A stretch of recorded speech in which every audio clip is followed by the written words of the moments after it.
The 9,221st meeting of the Security Council is called to order. Before we begin the meeting today, I invite all members to join me in observing a minute of silence in honor of all the victims of terrorism. We have also received reports of the tragic killing of an Irish peacekeeper and injuries to 4 others in Lebanon yesterday. We pray for the speedy recovery. I would invite all members to honor the peacekeepers who have laid down their lives over the years in the course of their duties. Please stand for a minute of silence.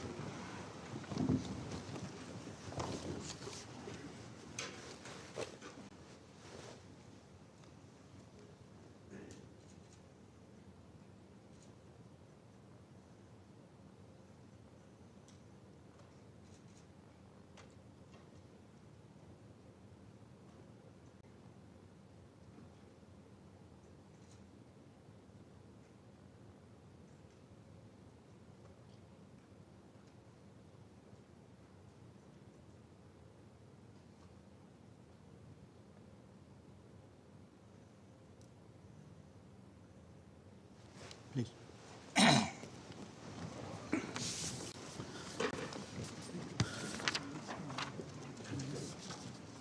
The provisional agenda for this meeting is threats to international peace and security caused by terrorist acts, global counter-terrorism approach, principles, and the way forward. The agenda is adopted.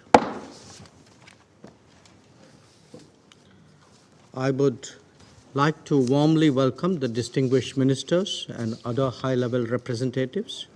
Your presence today underscores the importance of the subject matter under discussion.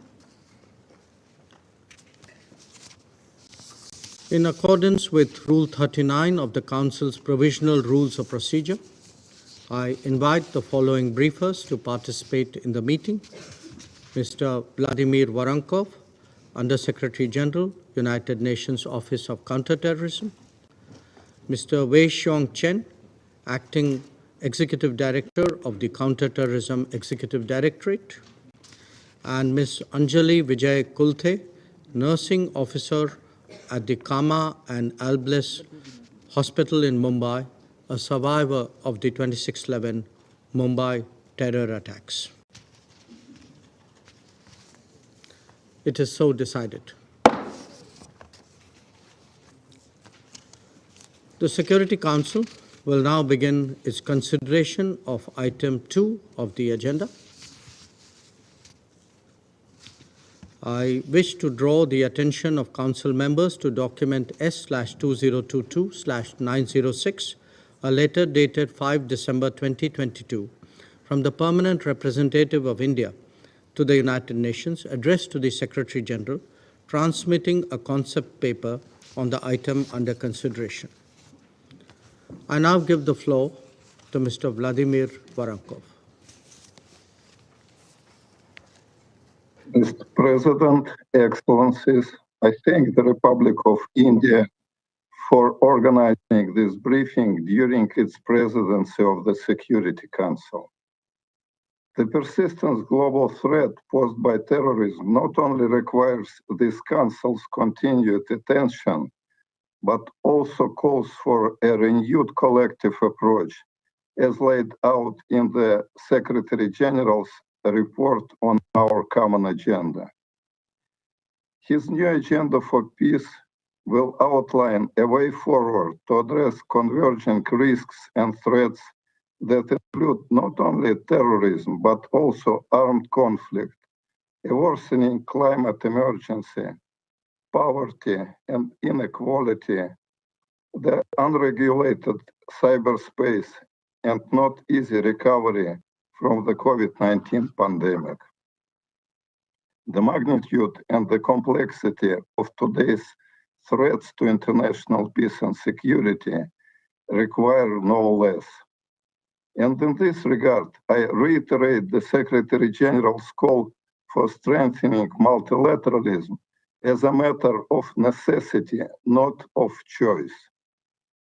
Mr. President, Excellencies, despite continuing leadership losses by Al-Qaeda and Daesh, terrorism in general has become more prevalent and more geographically widespread, affecting the lives of millions worldwide.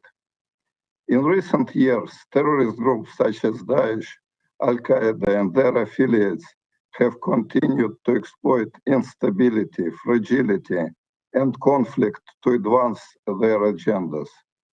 This has been the case particularly in the West Africa and the Sahel, where the situation remains urgent as terrorist groups strive to expand their area of operations. The activities of such groups have also contributed to the deteriorating of security situation in other parts of the continent, particularly in Central and Southern Africa. In Afghanistan, the sustained presence of terrorist groups continues to pose serious threats to the region and beyond, as some groups maintain ambitions to conduct external operations. Moreover, it's concerning that the de facto authorities have failed to sever long-standing ties with terrorist groups sheltering in the country, despite this council demands that they do so. Terrorist groups in this and in the other contexts often pursue diverse agendas through different strategies, adapting opportunistically. They do so in part by resorting to illicit financing methods and other criminal activities, posing difficult challenges for coordinated responses by members.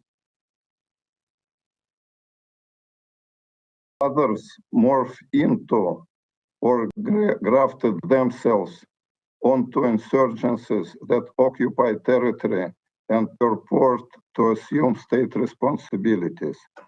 The manner in which these groups misuse and abuse developments in technological innovation to advance their agendas is also concerning. This includes the use of online video games and the adjacent platform to groom and recruit members, propagandize, communicate, and even train for terrorist acts. In this regard, I welcome the adoption by consensus of the Delhi Declaration at the special meeting of the Counter-Terrorism Committee held by India in October. The Office of Counter-Terrorism will continue to work closely with other United Nations entities, including CTED, to ensure that the misuse of new and emerging technologies by terrorists is addressed as a cross-cutting priority. I am also concerned about a rise in terrorist attacks based on xenophobia, racism, and other forms of intolerance, or in the name of religion or belief. While not a new phenomenon, a few member states consider this is the fastest growing or even the most prominent domestic security threat that they face. I underline the Secretary General's view that this phenomenon requires further understanding and reiterate this call to the development and implementation of national to address this threat. Yes, please. Allow me to outline some suggested principles for guiding our collective action in countering terrorism going forward. First, preventive action. There is no better and more efficient remedy to the threat posed by terrorism than prevention. The international counterterrorism experience over the past 20 years demonstrates the limits of focusing on the necessity of security forces responding to imminent or actual terrorist acts without also addressing the conditions that lead to terrorist acts. Counterterrorism measures should be employed in tandem with initiatives to address the drivers of marginalization, exclusion, inequality, injustice, and lack of opportunity. The same sorts of issues needed to reinforce the social contract between citizens and their governments. Second, addressing the complex conditions driving terrorism requires multifaceted and integrated responses. Whole of society approaches should be community-based, conflict and gender sensitive. Engaging a multitude of stakeholders is indispensable for devising such strategies. This includes not only civil society organizations, religious leaders, youth and women's groups, in the private sector, but also victims and survivors of terrorist acts. Third, in keeping with the United Nations Global Counter-Terrorist Strategy, human rights must be at the center of effective counter-terrorism responses. Upholding the rule of law and respecting international law, including human rights law, is both a legal and moral obligation and an operational requirement. Well-established principles, norms, and standards should feature front and center in our efforts to counter the threat posed by terrorist acts. Finally, regional arrangements should be leveraged. As the threat posed by terrorism is transnational, so too should be the responses. Regional-based approaches offer an opportunity for tailoring responses to specific context. It is for this reason that the Office of Counterterrorism is co-organizing with Nigeria a summit on counterterrorism in Africa. This summit presents an important opportunity to reconsider how the United Nations could further support counterterrorism efforts in Africa. I look forward to working closely with this Council as we strive to revitalize our multilateral action to counter and prevent terrorist acts. I thank you for your attention. I thank Mr. Varanko for his briefing.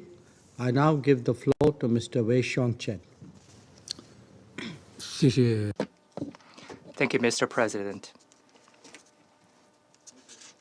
Mr. President, the terrorist landscape continues to evolve. Terrorist groups such as Daesh, Al-Qaeda, and their affiliates continue to recalibrate their strategic and operational methods. With those groups and cells becoming more locally based and decentralized, the threat has become diffuse and diverse in nature. Away from their traditional theaters, battlefields have emerged in the Sahel, West, East, Southern, and Central Africa, as well as in parts of Asia. Meanwhile, Daesh persists in its attempts to regroup in its traditional geographic center. We're also seeing an increase in threats from terrorism on the basis of xenophobia, racism, and other forms of intolerance. Those groups have become more transnational in nature. They have forged strong links across borders and built robust networks, exploiting virtual platforms where they exchange views, radicalize others into terrorism, recruit, and support one another financially and operationally. Against this backdrop, criminal justice actors have a critical role to play in addressing those threats in a meaningful manner.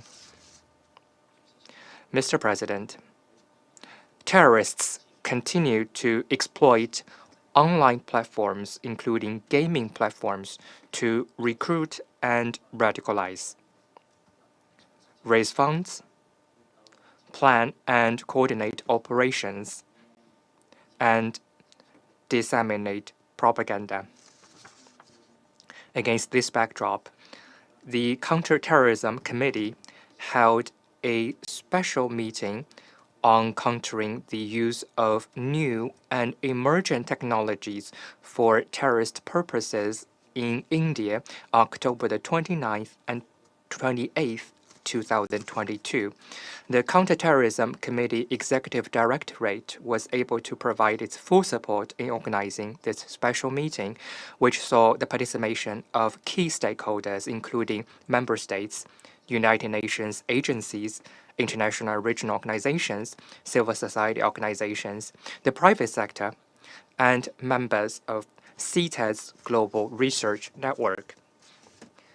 The special meeting focused on three key areas: the Internet, including social media platforms and related online spaces, countering terrorism financing and new payment technologies, and misuse of unmanned aerial systems. The special meeting brought to the forefront overarching considerations of a one UN approach, upholding human rights, the role of civil society, and honoring the victims of terrorism. The committee adopted the Delhi Declaration to reaffirm its commitment to working with member states in achieving full implementation of all relevant Security Council resolutions to address the threats posed by terrorism. CTED will support the Counterterrorism Committee in the development of a set of non-binding guiding principles that are consistent with international human rights law and humanitarian law to assist member states in countering the threat posed by the use of new and emerging technologies for terrorist purposes. To achieve our goals, we must work in an inclusive fashion, involving a broad range of stakeholders and partners. The UN counterterrorism architecture has also provided a useful platform for CTED to collaborate with the United Nations Office of Counterterrorism and other entities of the Global Compact to work together towards our common objective. We also look forward to further collaborating with member states, international regional organizations, civil society, the private sector, and other stakeholders in such endeavors. Thank you, Mr. President. I thank Mr. Chen for his briefing. I now give the floor to Ms. Anjali Vijay Kulte.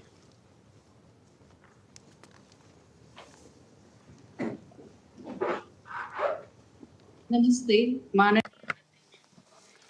Honorable Chair, Excellencies, Namaste to all of you. I am Anjali Vijay Kulte from Mumbai, India. I am a staff nurse at the Kama and Albles Hospital in Mumbai.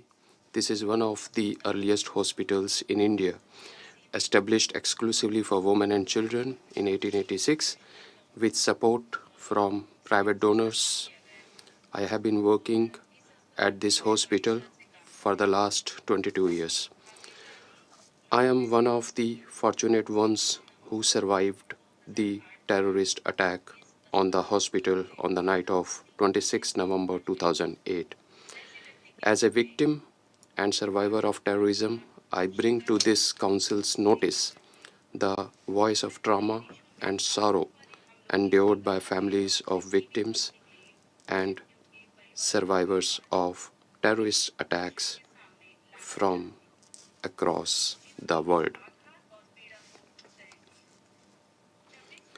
On 26 November 2008, I had a night shift in the antenatal care unit from 8 p.m.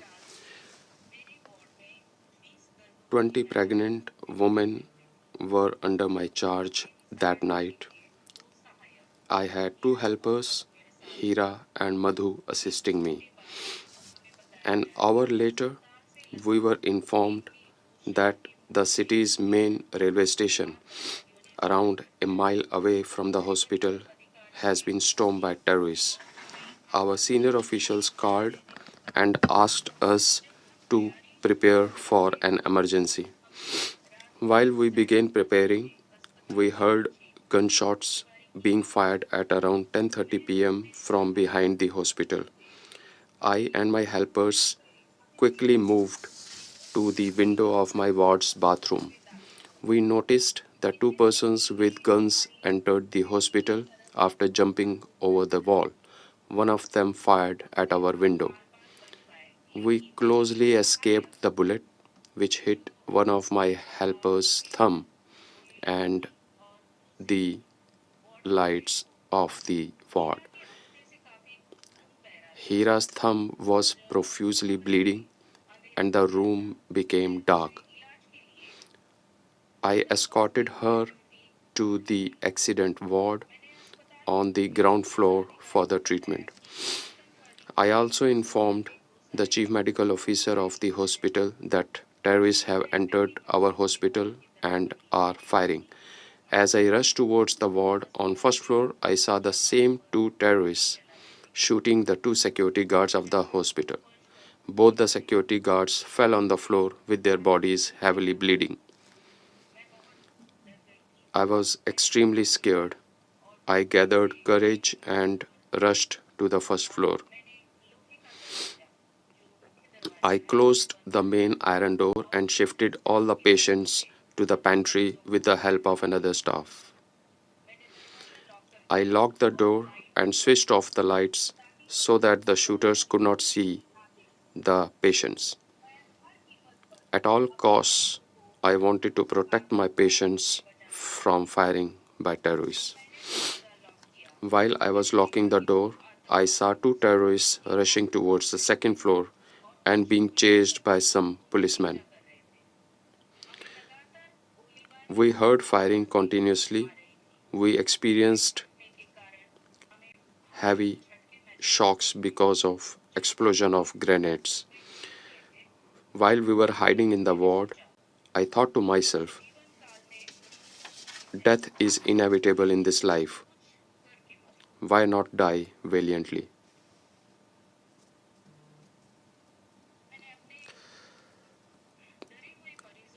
I consoled my petrified patients who were in advanced stages of pregnancy. I feared that some of my patients would go into labor due to fear induced high blood pressure.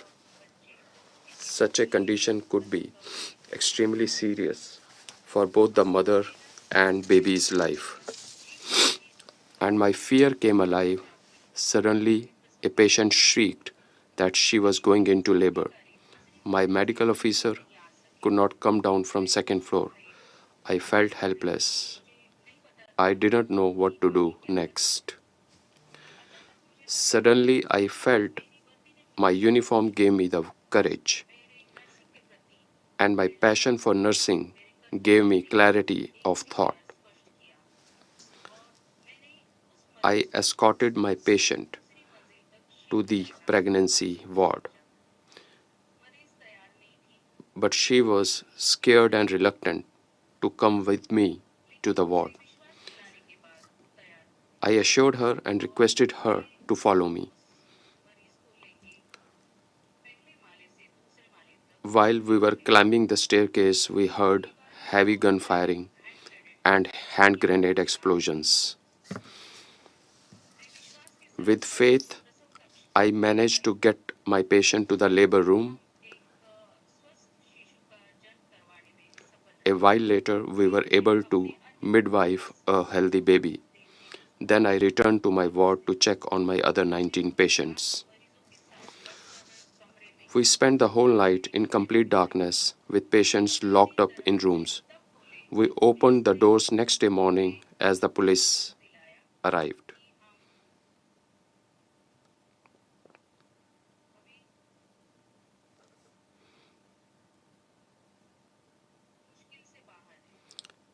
it was hard to believe that we were alive. I could not sleep peacefully for several nights and woke up many times in middle of many nights with vivid memories of the terrorist attacks.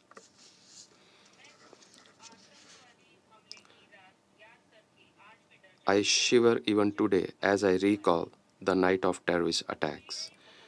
While the terrorists were killing human beings like insects, I'm happy that I was able to save lives of 20 pregnant women and their unborn babies.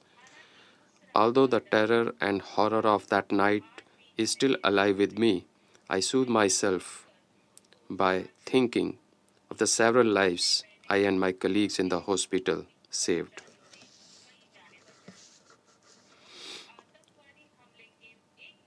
One month after this terrorist attack, I was summoned by authorities to identify the lone surviving terrorist, Ajmal Kasab, of these attacks. Although my family feared reprisals for testifying in the court, I chose to be the witness. In the jail, when I recognized him, he smiled sarcastically and said, "Madam, you recognized me correctly. I am Ajmal Kasab." Kasab did not have an iota of remorse, no shame, no guilt. His sense of victory haunts me even today. Whenever I see news reports on television about terrorist attacks anywhere in the world, my heart goes out for the victims and survivors of such attacks who live rest of their lives in trauma. We, the victims of 26/11 Mumbai attacks, continue to wait for justice, as the sponsors of these dastardly attacks remain free even after 14 years.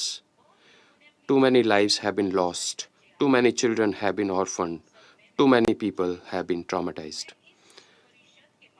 I request the international community through this council to bring the sponsors of 26/11 Mumbai attacks to justice and give the families of victims a closure. Thank you. I thank Ms. Kulte for her briefing. I will now make a statement in my capacity as the External Affairs Minister of India.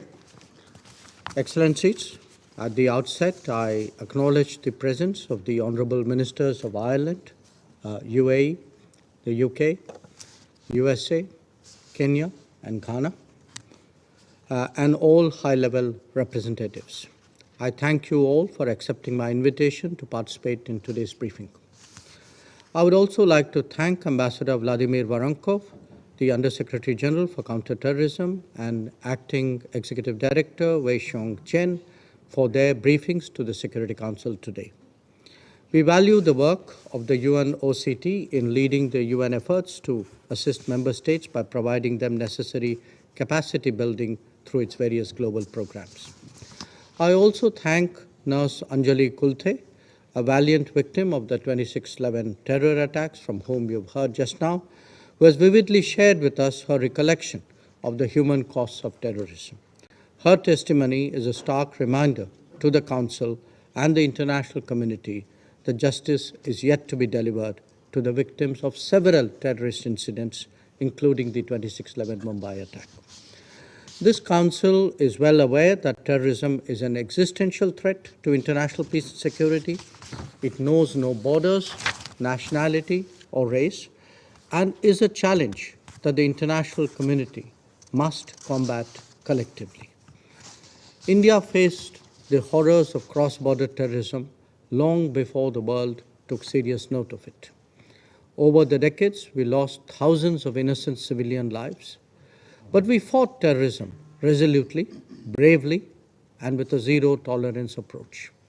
As Prime Minister Narendra Modi has declared, we consider that even a single attack is one too many, and even a single life lost is one too many.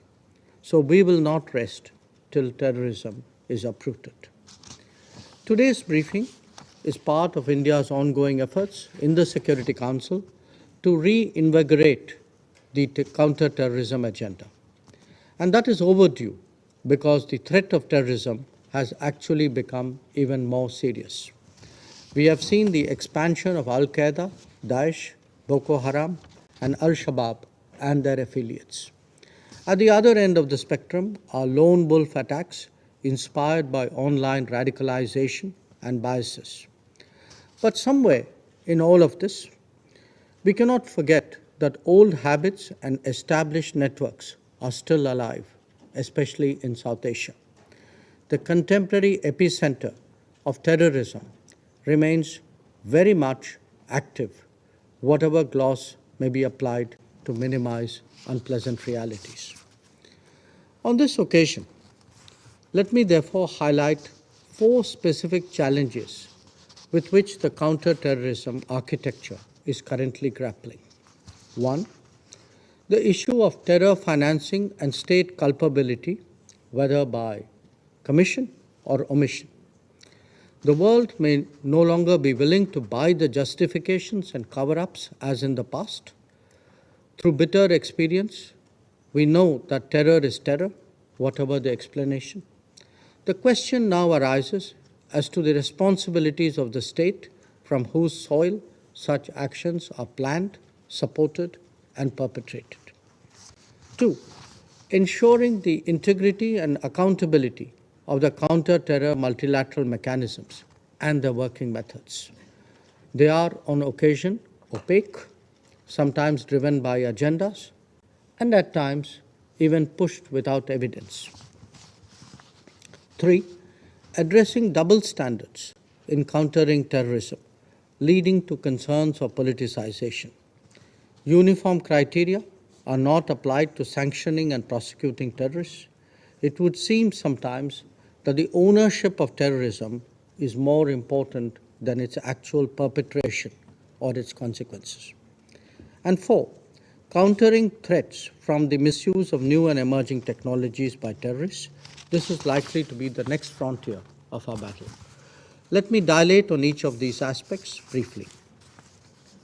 By now, it is well established where and how terrorist organizations operate and under what kind of protection.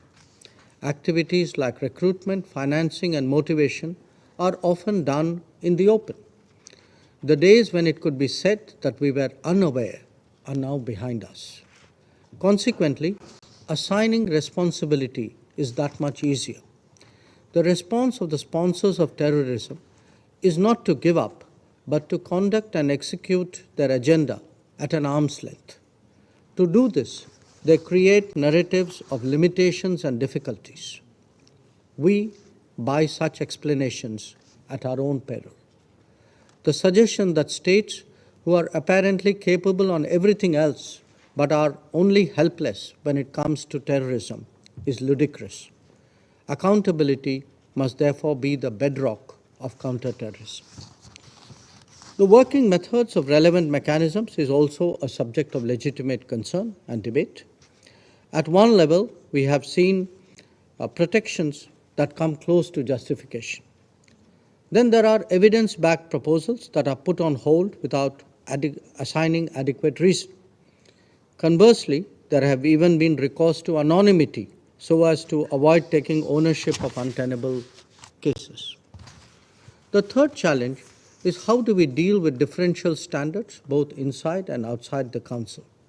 For too long, some have persisted with the belief that terrorism is just another instrument or stratagem. Those invested in terrorism have used such cynicism to carry on. It is not just plain wrong, but could be downright dangerous, even for the very people whose toleration extends this far.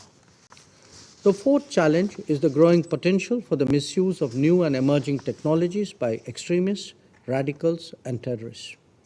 Over the years, they have diversified their funding portfolio and expanded the recruitment toolkit. They exploit the anonymity afforded by new and emerging technologies, such as virtual currencies, for fundraising and finances. Terrorist groups are taking advantage of the openness of democratic societies, spreading false narratives, inciting hatred, and radicalizing ideologies. Taking all these into account, we need to adopt a comprehensive, contemporary, and result-oriented approach to this set of challenges. No individual state should endeavor to seek political gain from terrorism, and none of us, collectively, should ever put up with such calculations.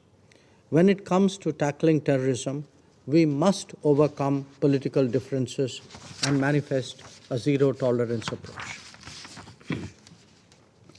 When we began our current term in the Council last January, I had proposed an 8-point action plan on counter-terrorism to this very Council. I'm glad that some of the action points have found reflection in the presidential statement to be adopted by the Council at the end of this meeting. As the chair of the Counter-Terrorism Committee of the Security Council this year, India has striven to bring these principles into the counter-terrorism architecture of the UN and into the debate on terrorism at this Council. We were privileged to host you all in Mumbai and Delhi during the special meeting of the Counter-Terrorism Committee in end October. The Delhi Declaration that was adopted then is a landmark document, and with it, we hope that this Council will build on this further.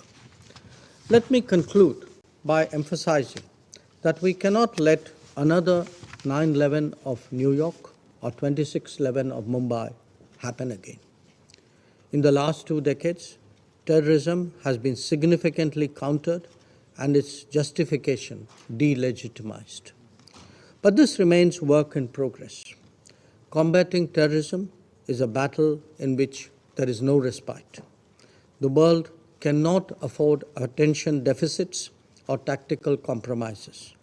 It is most of all for the Security Council to lead the global response in this regard. Today's briefing is another step in that direction. I thank you, and I now resume my duties as chair. I now give the floor to His Excellency, Mr. Simon Coveney, Minister for Foreign Affairs and Minister of Defence of Ireland. Thank you very much, President. May I also thank our 3 guests today who have given very thought-provoking and emotive briefings to us today. I also want to commend India for its focus on the important issue of counter-terrorism throughout its Council's tenure, and congratulate you on your successes. I want to start my contribution by expressing my deep sadness at the death of an Irish peacekeeper and injuries to 3 others in an incident in Lebanon yesterday. And I want to thank the Indian Presidency for the respect that they've shown by offering a minute's silence at the start of this meeting. These soldiers were serving proudly as part of the 121st Infantry Battalion in UNIFIL. The incident and loss of life is a stark reminder that our peacekeepers serve in dangerous circumstances. They put themselves in harm's way. All times, though, in the cause of peace. They operate under mandates that we decide here in this chamber to ensure that they can do the work they need to do, but also to ensure that they operate as safely as possible in terms of our obligation to manage risk. I want to offer my deepest condolences to the family and loved ones of the young soldier who died, and also to the loved ones of all peacekeepers who have died in the course of their duty, too many this year.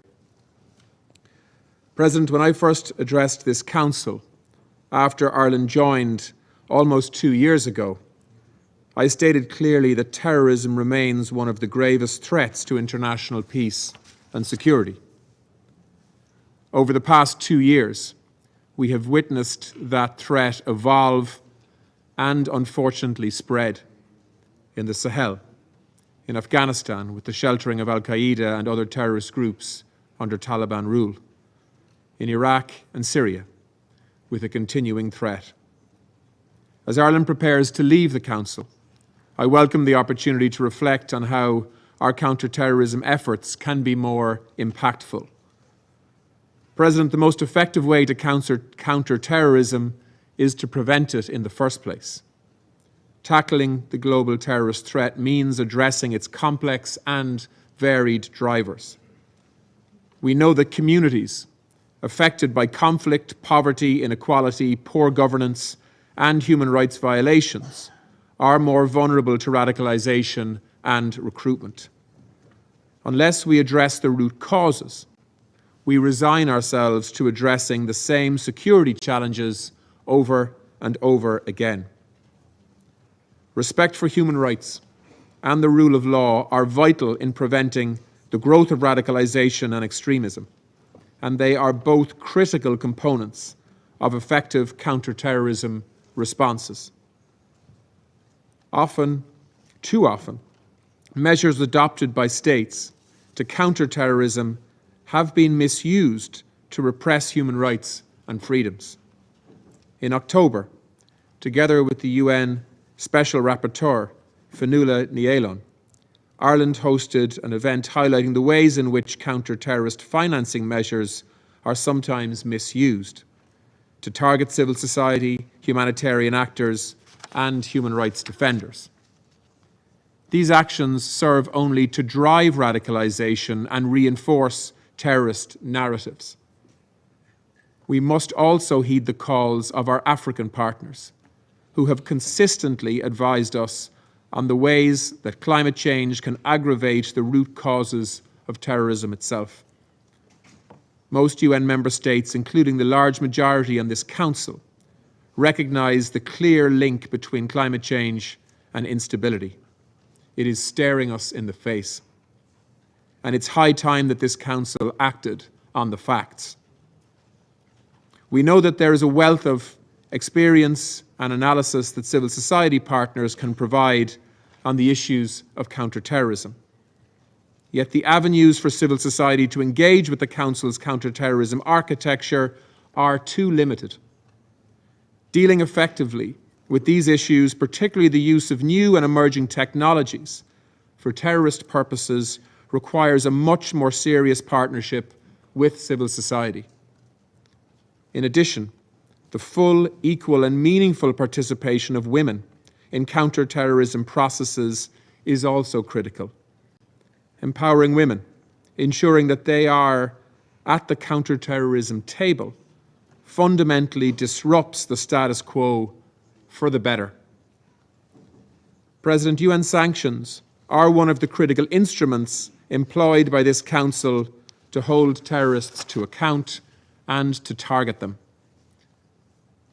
But to have the desired effect, sanctions must be targeted and they must be effective in the areas where we need them to be. During our term on the Council, one of the recurring messages we heard from civil society and humanitarian partners was about the inadvertently negative impact of sanctions measures on the delivery of humanitarian assistance. We listened carefully to this message, and we responded collectively as a Council. Alongside the US, we were proud to secure agreement last Friday on Resolution 2664. This landmark initiative, providing humanitarian exemptions across all UN sanctions regimes, will help to ensure that aid reaches all populations at risk, particularly in areas where terrorists are active.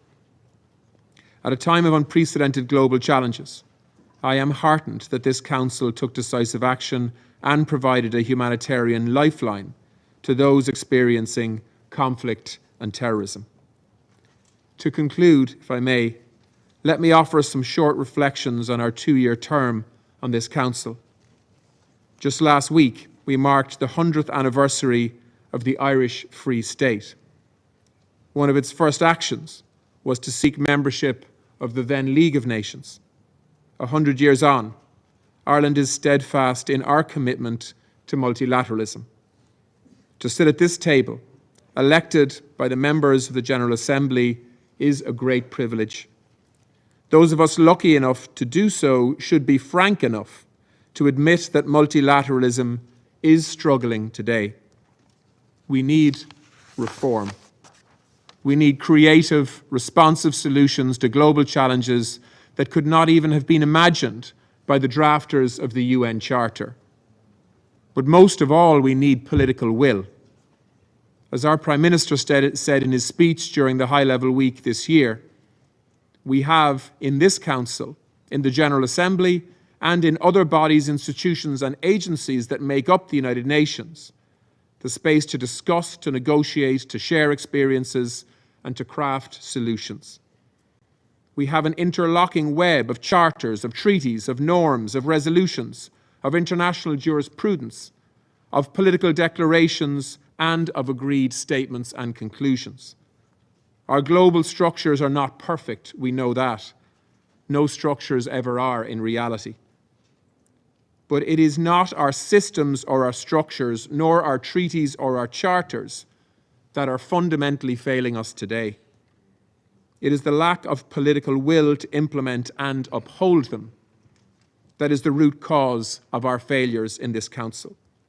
Reform is essential, particularly reform of the veto, the use of which is self-defeating, the use of which, in my view, has no place in a 21st century Security Council. But reform alone will not make multilateralism work. That responsibility rests with us, the Member States together. Member States will continue to have differing perspectives on many issues on this Council agenda. But they must, we must, you must, find a way to work in genuine partnership and good faith so that the Council can act with the ambition and determination that is so urgently required.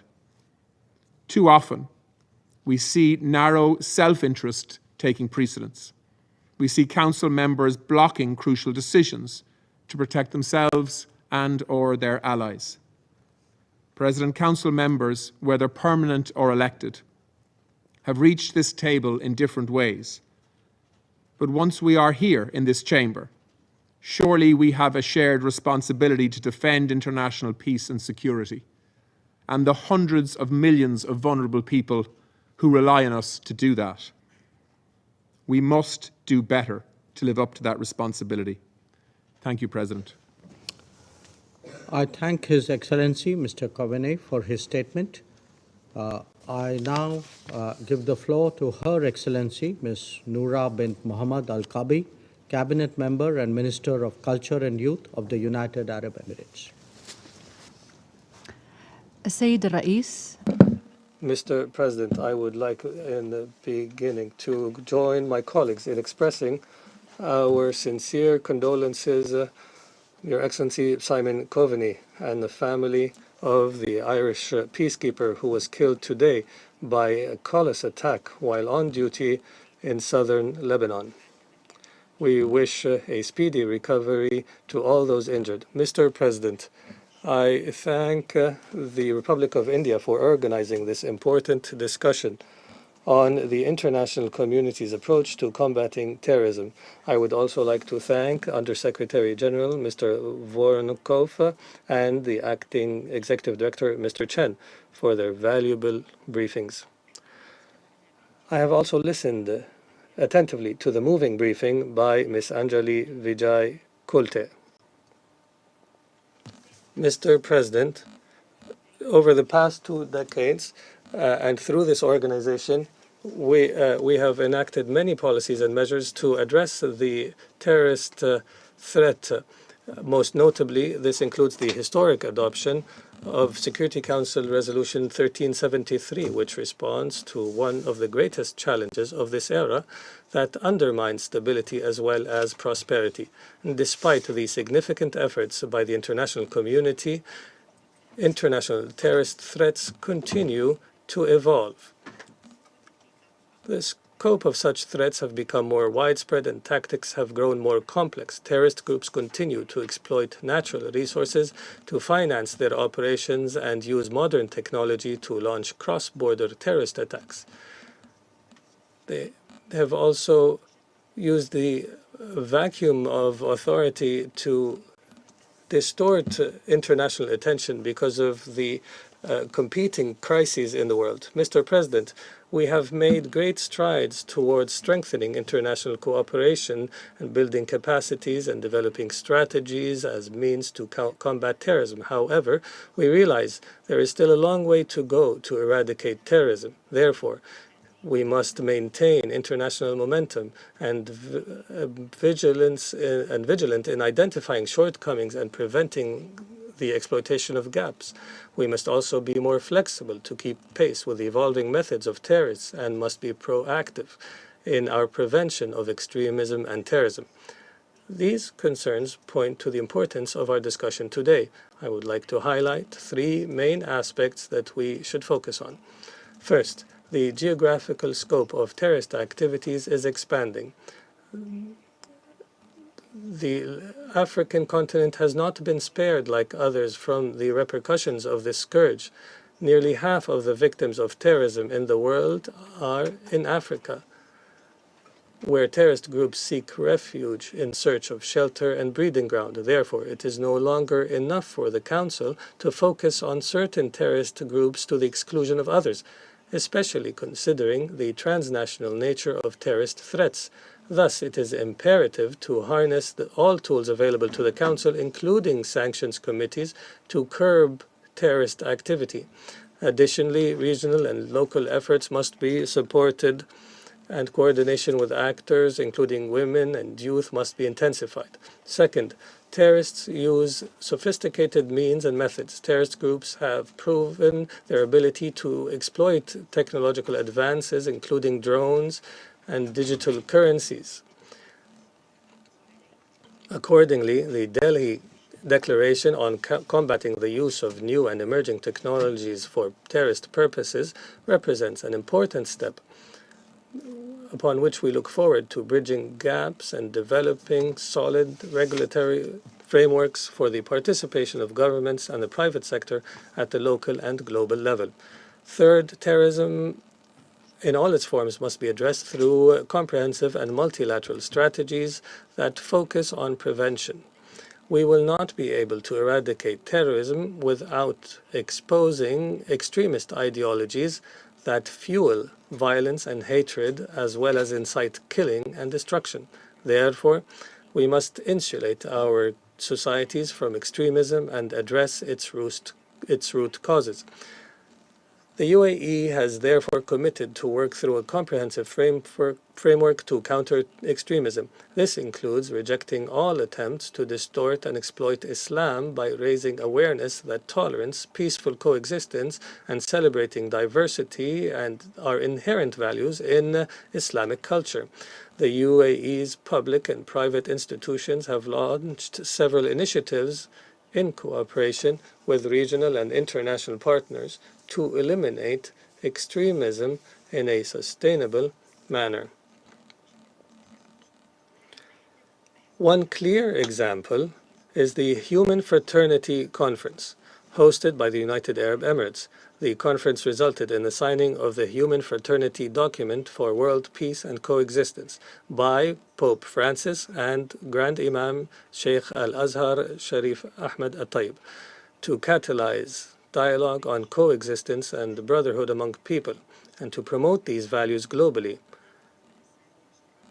The 14th of February became the International Day of Human Fraternity, and it represents an annual opportunity to promote the diversity of cultures. The Forum of Religions of the Group of 20, which the UAE is hosting this week, demonstrates the country's vision to create a community of tolerance in the world and peaceful existence and diversity by presenting recommendations of approximately 100 leaders of various religious communities to the leaders of the New Delhi Summit in 2023. In conclusion, Mr. President, the presidential statement that we are adopting today confirms that terrorism remains at the top of the Council's priorities. As chairman of the Counter-Terrorism Committee next year, the UAE will build on the achievements made during the Indian presidency this month, and we will cooperate with our colleagues to enhance our capacity for implementation and face the global threat, and for all our societies, wherever they may be, to enjoy stability, prosperity, and security. Thank you, Mr. President. I thank Her Excellency, Ms. Al-Kabi, for her statement. I now give the floor to Her Excellency, Ms. Victoria Nuland, Undersecretary for Political Affairs of the United States of America. Thank you, Chairman. First, Minister Coveney, our hearts are with you, the Irish people, the family of your fallen peacekeeper, and with those who are recovering from the vicious attack in Lebanon. Further evidence of the risks that all of our peacekeepers take in support of the missions of this body. I also want to thank Dr. Jaishankar, Permanent Representative Cambodge, and India for this vital session, for your presidency of the Council this month, and for your active engagement and leadership as chair of the Counterterrorism Committee this year. The U.S. Counterterrorism Coordinator was just in New Delhi this week, working on ways to deepen our own partnership further, including against new and emerging threats. I also want to thank our UN briefers, especially Mrs. Anjali, for reminding us that the numbers on terrorism don't show the true story of the pain and the human toll. Mrs. Anjali's story is painful not because it is unique, but because it is not. Last year, the world faced more than 8,000 terrorist incidents across 65 countries, killing more than 23,000 people. Stories like Mrs. Anjali's of families and communities left shattered, stories of unbelievable horror and desperation, but also of heroism like hers. Other recent attacks around the world, the bombing of a police station in Indonesia, the coup attempt in Germany, and hateful incidents here in our own country, remind us that no country is safe from this threat, and it cannot be defeated by any of us alone or by any regional bloc. We must all work together. It's incumbent upon us to tackle these issues jointly, from the under and ungoverned spaces susceptible to terrorist control, to the desperate conditions that are conducive to recruitment, to the sources of illicit finance, and to the perverse ideologies spreading online and across borders. The UN now estimates that racially or ethnically motivated violent extremism, what we call REMV, has increased over 320% in recent years, with worrying new transatlantic links among groups. This ideology, rooted in hate, xenophobia, racism, anti-Semitism, and all forms of bigotry, has found common cause online, with new members being recruited through various social media platforms, and fake and manipulated photos quickly spreading misinformation and hate. It's therefore critical that we build on our shared capabilities in order to better detect, degrade, and respond to these new threats.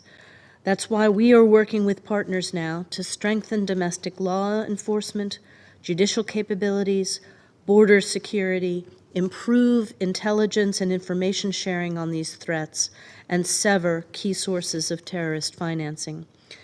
In May, we launched the Counterterrorism Law Enforcement Forum in Berlin, bringing together law enforcement officials from some 40 countries to build capacity and share best practices. In Indonesia, for example, the United States supports continuous mentorship programs to vetted law enforcement agencies investigating terrorist activity. In Kenya, we work with security and law enforcement to enhance detection and prevention and improve investigations, prosecutions, and ensure we get convictions. And here in September, during the UN General Assembly, at the Global Counter-Terrorism Forum, I announced a new racially and ethically motivated violent extremism counter toolkit developed jointly by the United States and Norway to provide practical recommendations for countries and communities to recognize and respond to this threat. But while we work on REMV, we also have to not distract from the parallel fight against al-Qaeda and ISIS wherever it is found.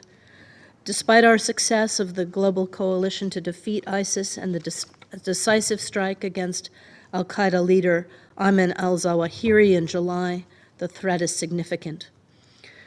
One way the Council can help is by doing more on the current sanctions list to ensure it accurately reflects realities on the ground. UN sanctions are an essential tool in our counterterrorism toolkit. The Council should support listing all ISIS and al-Qaeda affiliates as well as their leaders and key supporters so that they face global asset freezes, travel bans, and arms embargoes. Unfortunately, the 1267 and 751 committees have only agreed to designate one entity and one individual this year. An array of holds due to unrelated political fights stand in the way of new listings. This political obstructionism fundamentally undermines the committee's mandate to prevent and deter threats to international peace and security and weakens the impact of the UN sanctions regime.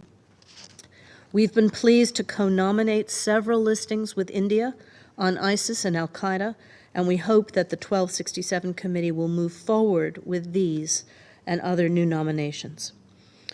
The Council took strong steps last week to adopt Resolution 2664 to help ensure that reputable, impartial humanitarian actors are able to do their life-saving work even in areas where terrorists operate or control territory.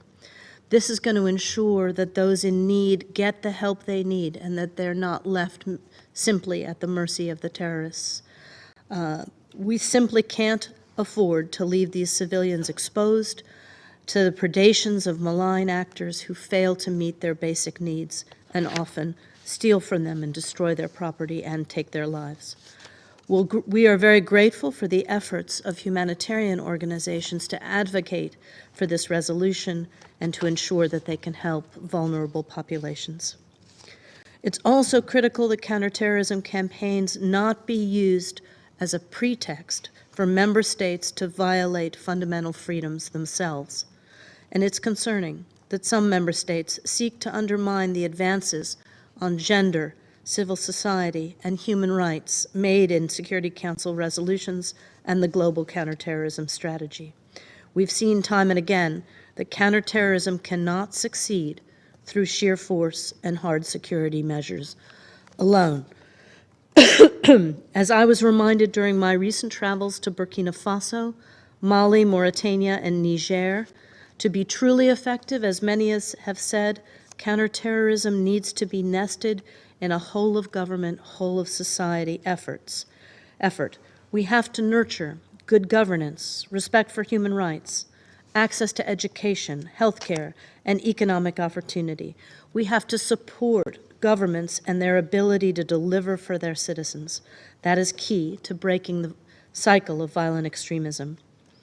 As I saw in Niger, we, the United States, can support security forces. That's important, and it's paramount for slowing terrorist activities, but it's not enough in a country where half of the students are not in school.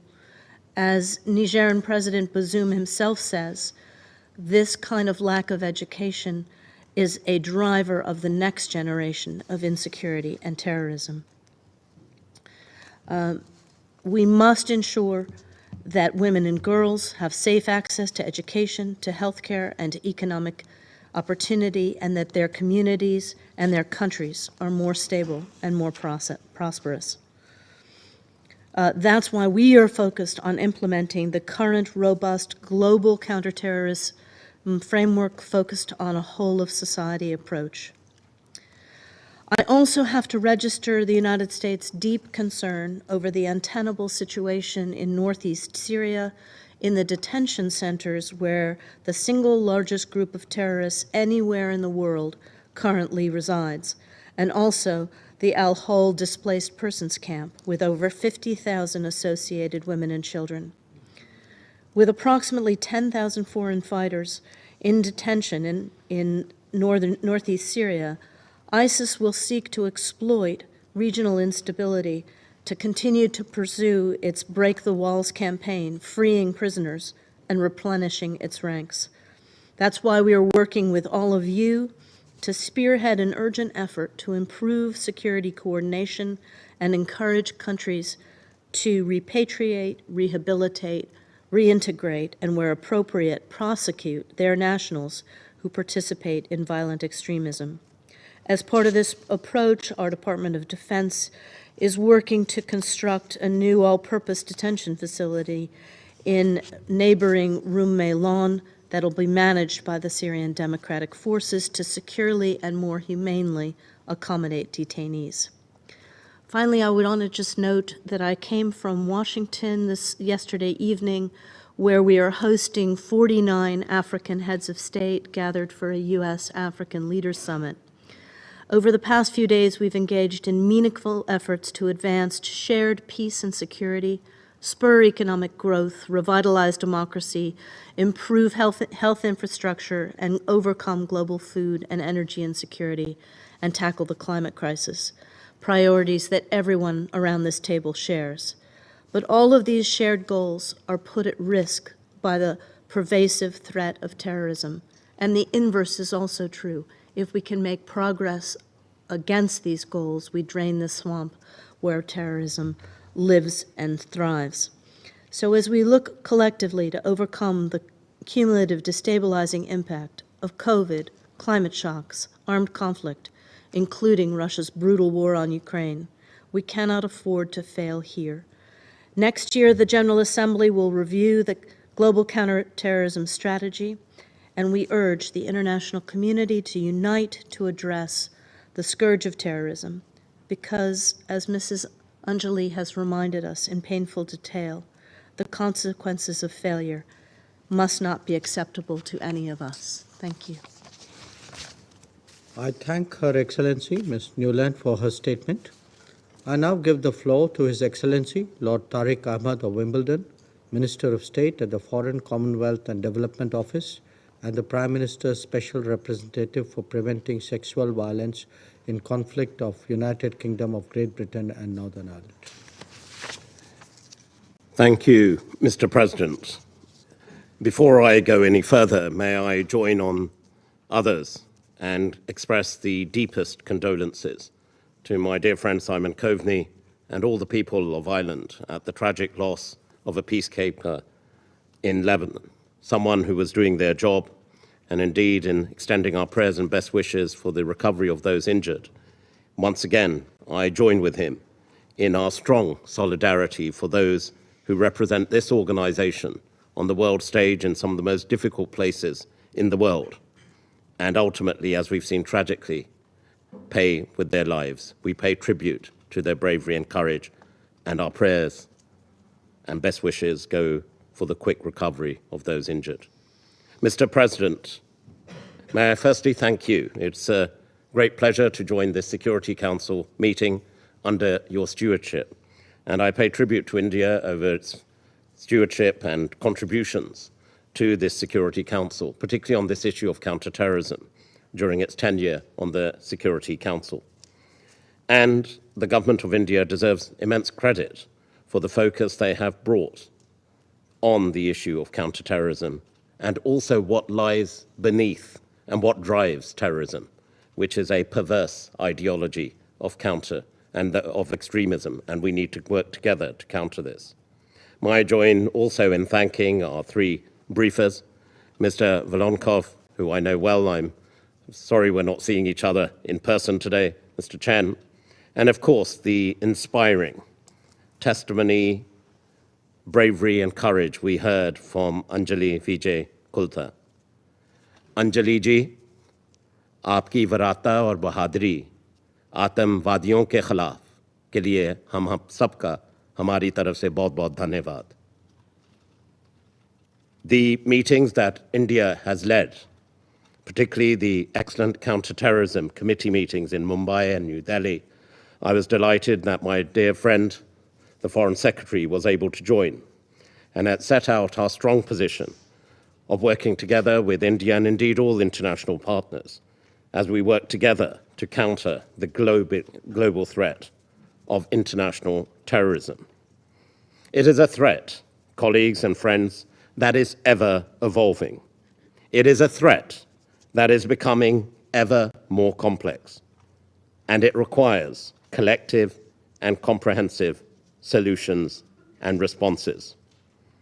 Terrorist groups, including in Al-Qaeda, who operate today in Afghanistan and beyond, the Daesh affiliates, Boko Haram, Al-Shabaab, to name but two, who are continuing to work across different parts of the world and inflict human suffering to innocent lives, innocent people, destroying communities around the world.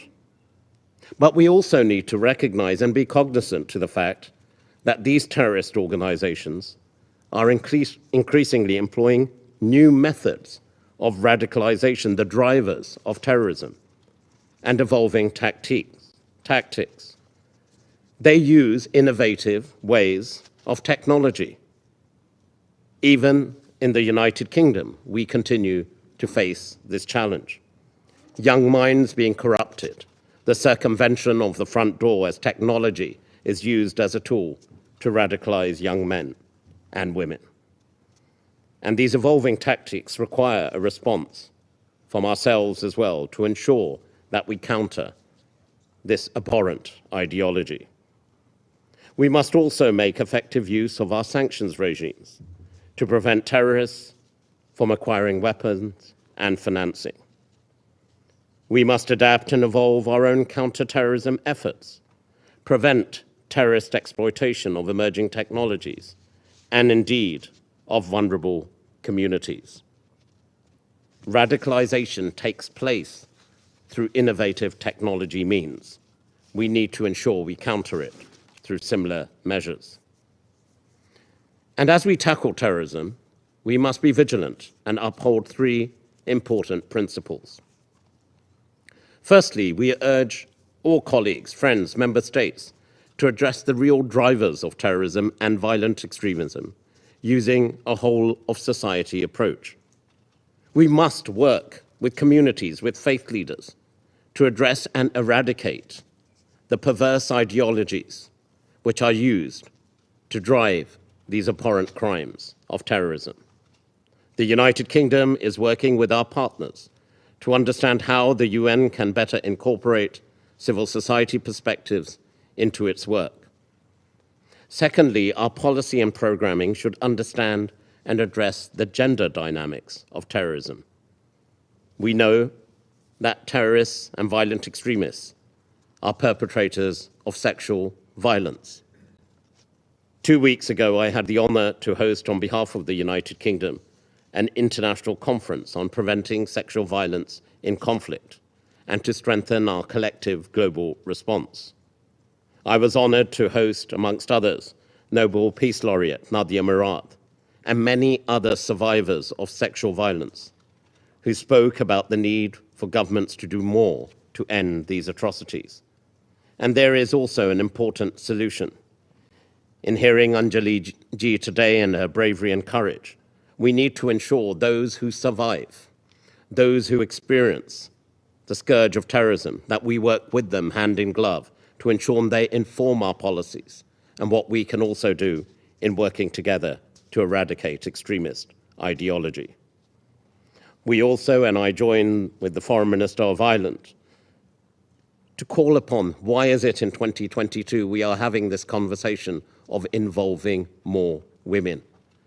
It seems almost illogical that women today have to be subject to debates of conversation so they're involved in the main table, not in some side room to find solutions. We need to address this and address this now. We need to ensure member states everywhere involve women and take the lead in ensuring that they are very much pivotal to developing strategies to prevent and counter violent extremism and terrorism.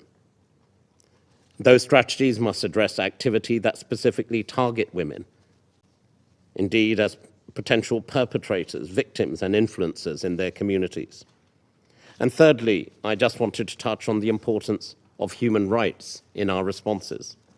As the Security Council, we have an obligation under international law to protect and promote human rights. Therefore, states must act within the bounds of such law when countering terrorism. Otherwise, we undermine the very rights and freedoms that the UN was established to promote. To conclude, Mr. President, this Council has a vital and important role in tackling the scourge of terrorism, which tragically continues to destroy innocent lives around the world today. And to those lives lost as we remembered them at the start of this meeting, we owe it to act together and act now. Thank you, Mr. President. I thank His Excellency Lord Ahmad for his statement. I now give the floor to His Excellency Dr. Ibrahim Korir Singoe, Principal Secretary of Foreign Affairs of Kenya. Thank you very much, Mr. President. At the very onset, I should like to convey Kenya's condolences to His Excellency Simon Coveney and to the Republic of Ireland on the unfortunate killing of their peacekeeper on mission in Lebanon.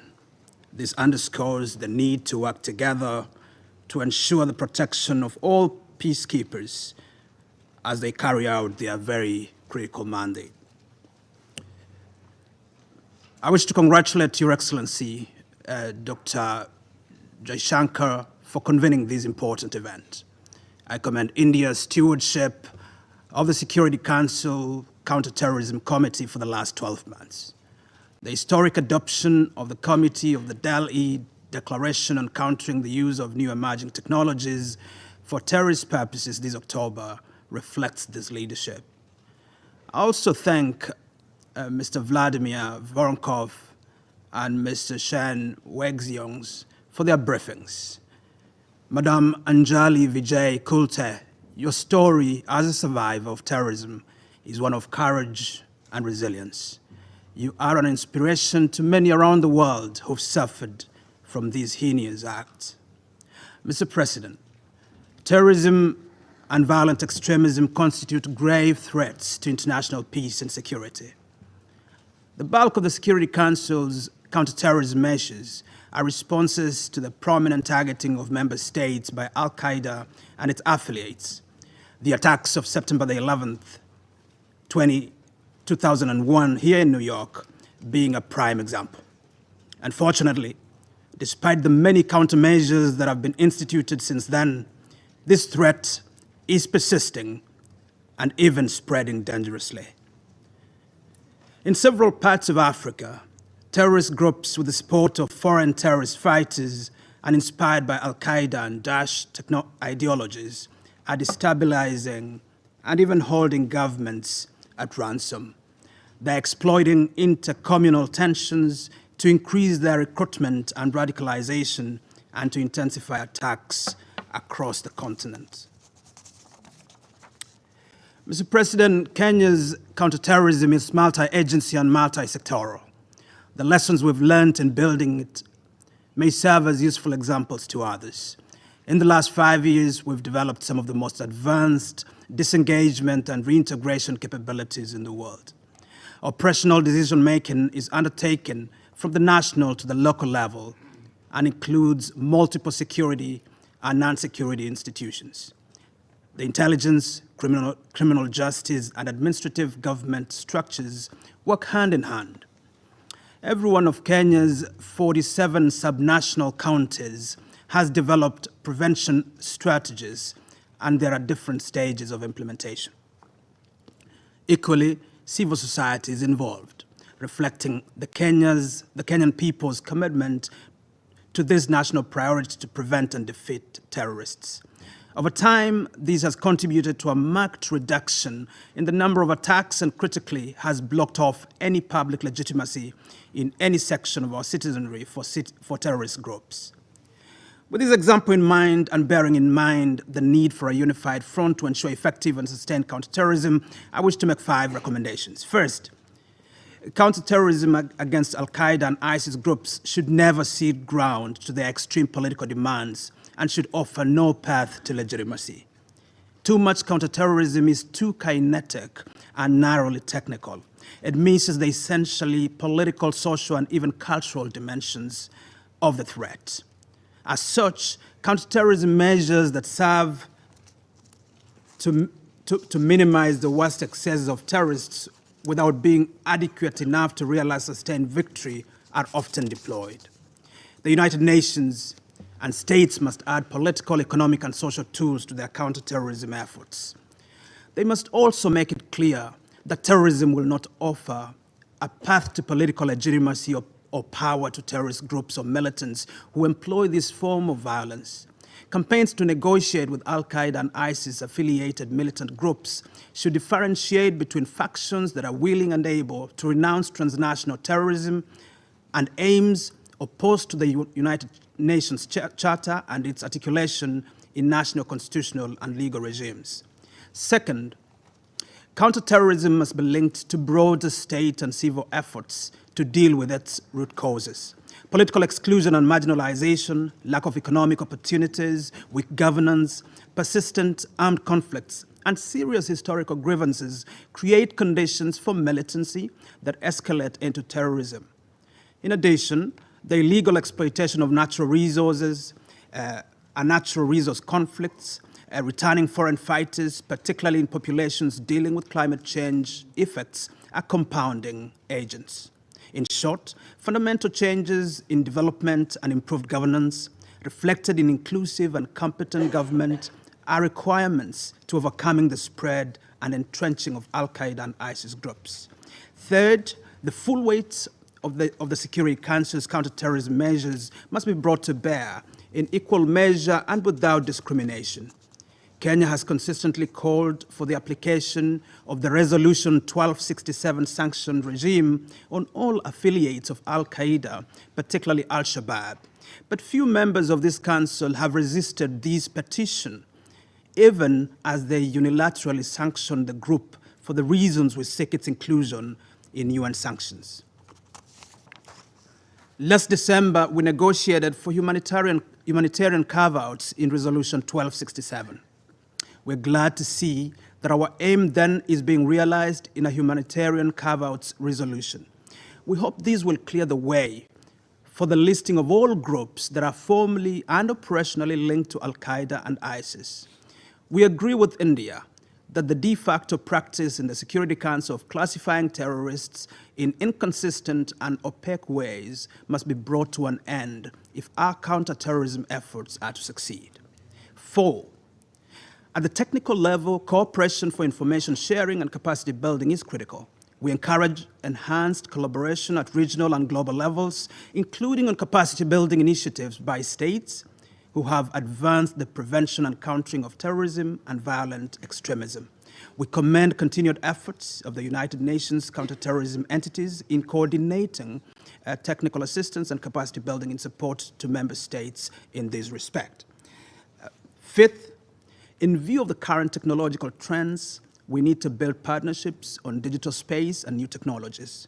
Partnerships with internet providers and social media organizations can buttress the ability and efforts of national authorities to detect and disrupt online terrorism activities, including modes of terrorism, resource mobilization, and financing. We must also support states to develop measures and capabilities to regulate new technologies such as drones, virtual currencies, and counter the use of improvised explosive devices by terrorists. In conclusion, Mr. President, I reaffirm Kenya's unreserved commitment to the fight against terrorism in all its forms and manifestations.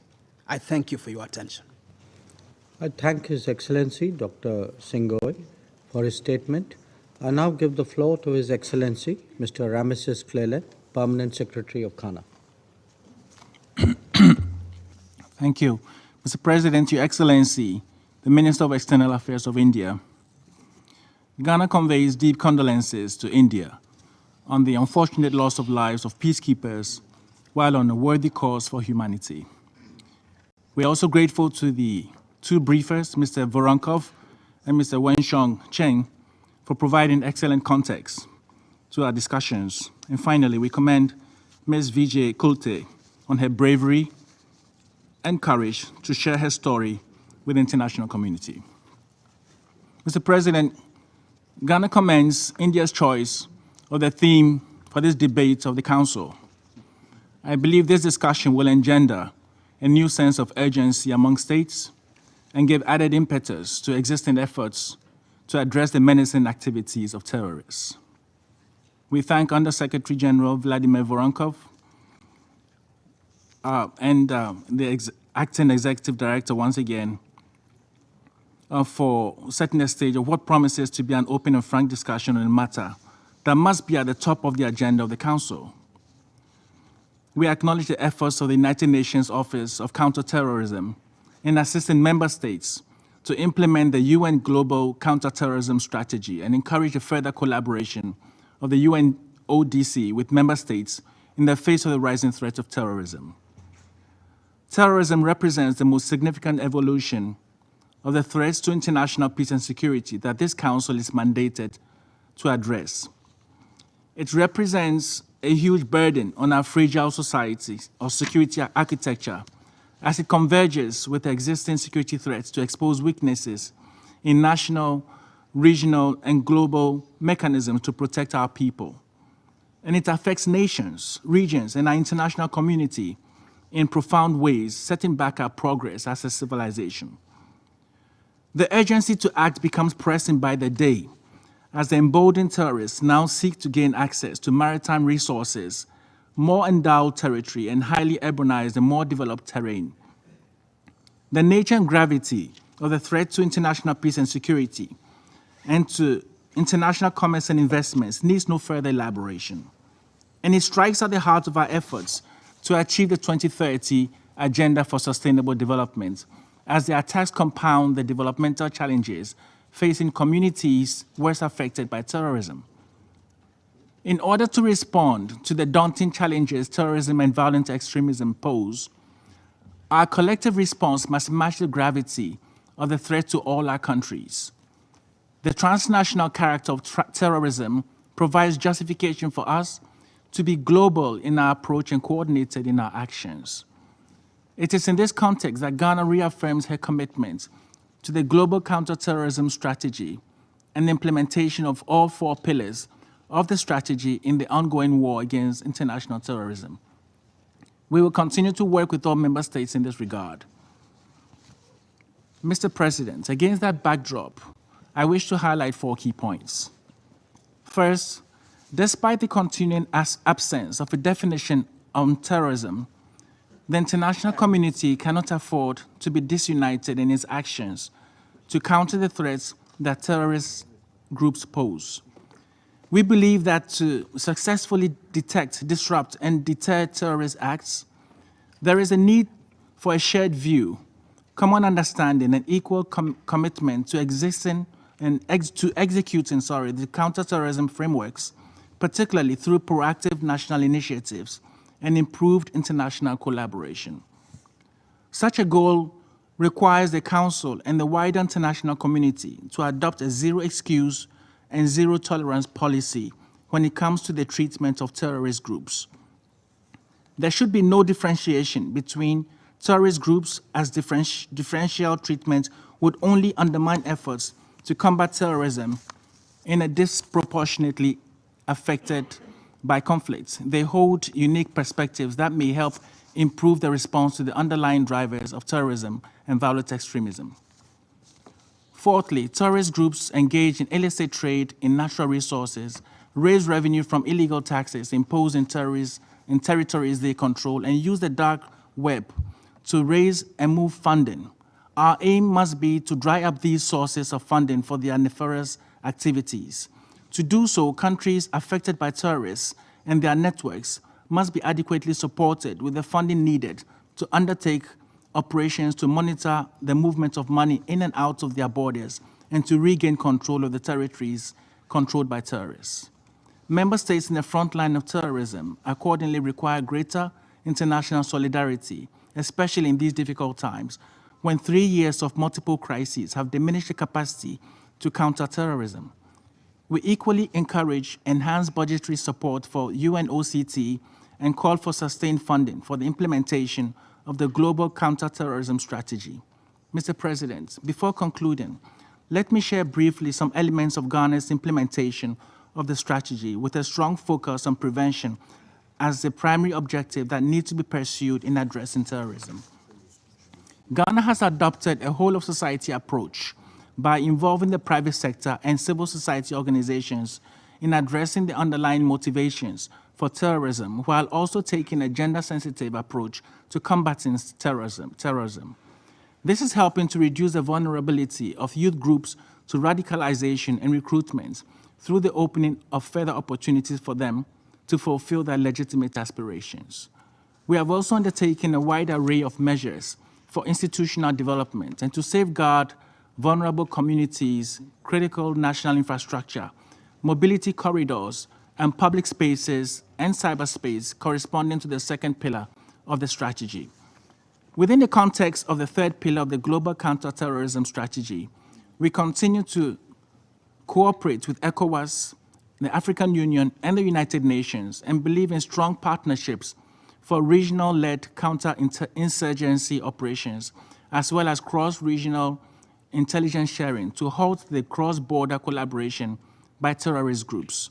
In this regard, we urge sustained international support for regional mechanisms such as the Accra Initiative, which facilitates intelligence and information sharing on questions of terrorism, transnational organized crime, and violent extremism in relation to the expansionist agenda of terrorist groups from the Sahelian region. Finally, we believe in the complementary and mutually reinforcing nature of counter-terrorism measures and the protection of human rights as envisaged by the fourth pillar.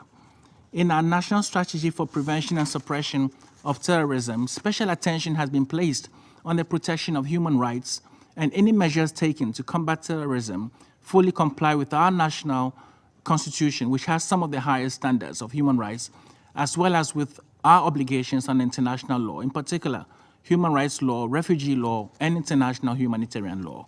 Mr. President, let me conclude by reiterating Ghana's commitment to working with all member states in the efforts to prevent and eliminate terrorism in all its forms and manifestations. Although much work remains, our determination to overcome our differences is what would ultimately yield the desired outcomes. We therefore look forward to the discussions on the implementation of the counter-terrorism strategy next year. I thank you for your attention. I thank His Excellency, Mr. Cleland, for his remarks. I give the floor to the representative of Norway. Thank you, President and Foreign Minister, for convening this important meeting. Let me also first extend my condolences to Ireland for the peacekeeper killed and those injured in yesterday's tragic attack in Lebanon. I would also like to thank the briefers today for their insightful and thought-provoking remarks and testimony. 2 decades ago, during Norway's previous term on this council, the September 11 attack shocked the world and triggered a profound shift in global security policy, one that recognized international terrorism as a global threat. Since then, the multilateral counter-terrorism architecture has grown at a rapid pace and now forms a key part of the broader peace and security agenda. This, therefore, is an opportune moment to take stock of these efforts and consider both their strengths and deficiencies as we reflect on the way forward. President, there is no doubt that notable success has been achieved. Al-Qaeda is severely degraded and no longer capable of conducting complex attacks on the scale of 9/11. ISIL has been territorially defeated in its core area, and according to the latest Global Terrorism Index, global deaths from terrorism are nearly 60% below their peak in 2014. Yet, we have also witnessed more troubling trends emerging. Africa is now the continent most affected by terrorism. ISIL and Al-Qaeda affiliates have strategically exploited armed conflict, weak governance, and local grievances to radicalize and recruit. In many other parts of the world, right-wing extremism is on the rise, and new and emerging technologies are increasingly susceptible to misuse for terrorist purposes. Moreover, in some contexts, counter-terrorism measures have had grave implications of human rights. Over the past 2 decades, in the absence of an internationally agreed definition of terrorism, some governments have deployed counter-terrorism measures which violate a broad range of rights. And sometimes they are used to target political opposition, thereby shrinking civic space. Some counter-terrorism measures have also had unintended negative consequences for humanitarian action, affecting vulnerable people's access to much-needed humanitarian assistance and protection. The newly adopted Resolution 2664, however, can be an important tool to address this issue. In sum, we must acknowledge that the international community is up against a threat it cannot define, which has no clear success criteria, and which, in some contexts, is exploited to justify repressive measures. This is counterproductive to national and international efforts to combat terrorism. These challenges must be addressed. Allow me to underscore 3 points Norway considered crucial in guiding those collective efforts moving forward. First, our counter-terrorism approach must be holistic and form part of a broader political strategy, one that is preventive, conflict-sensitive, gender-responsive, and regionally integrated. Addressing root causes through the promotion of the rule of law, sustainable development, and human rights is essential. Second, these efforts should be rooted in a whole-of-government and whole-of-society approach, which marshals cross-sectorial public resources, recognizes the importance of women's participation, and institutionalizes strategic engagement with civil society in the development and implementation of counter-terrorism measures. Third, human rights must be respected at all times, including in the context of counter-terrorism. On the multilateral level, all UN counter-terrorism bodies should continue to mainstream human rights consideration across the work. For instance, CTED should further integrate human rights in its assessment activities and use the resulting data to inform its analytical products.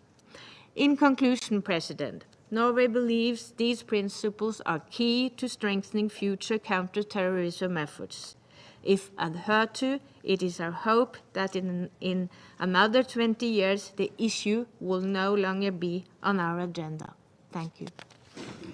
I thank Norway for their statement, and I now give the floor to France.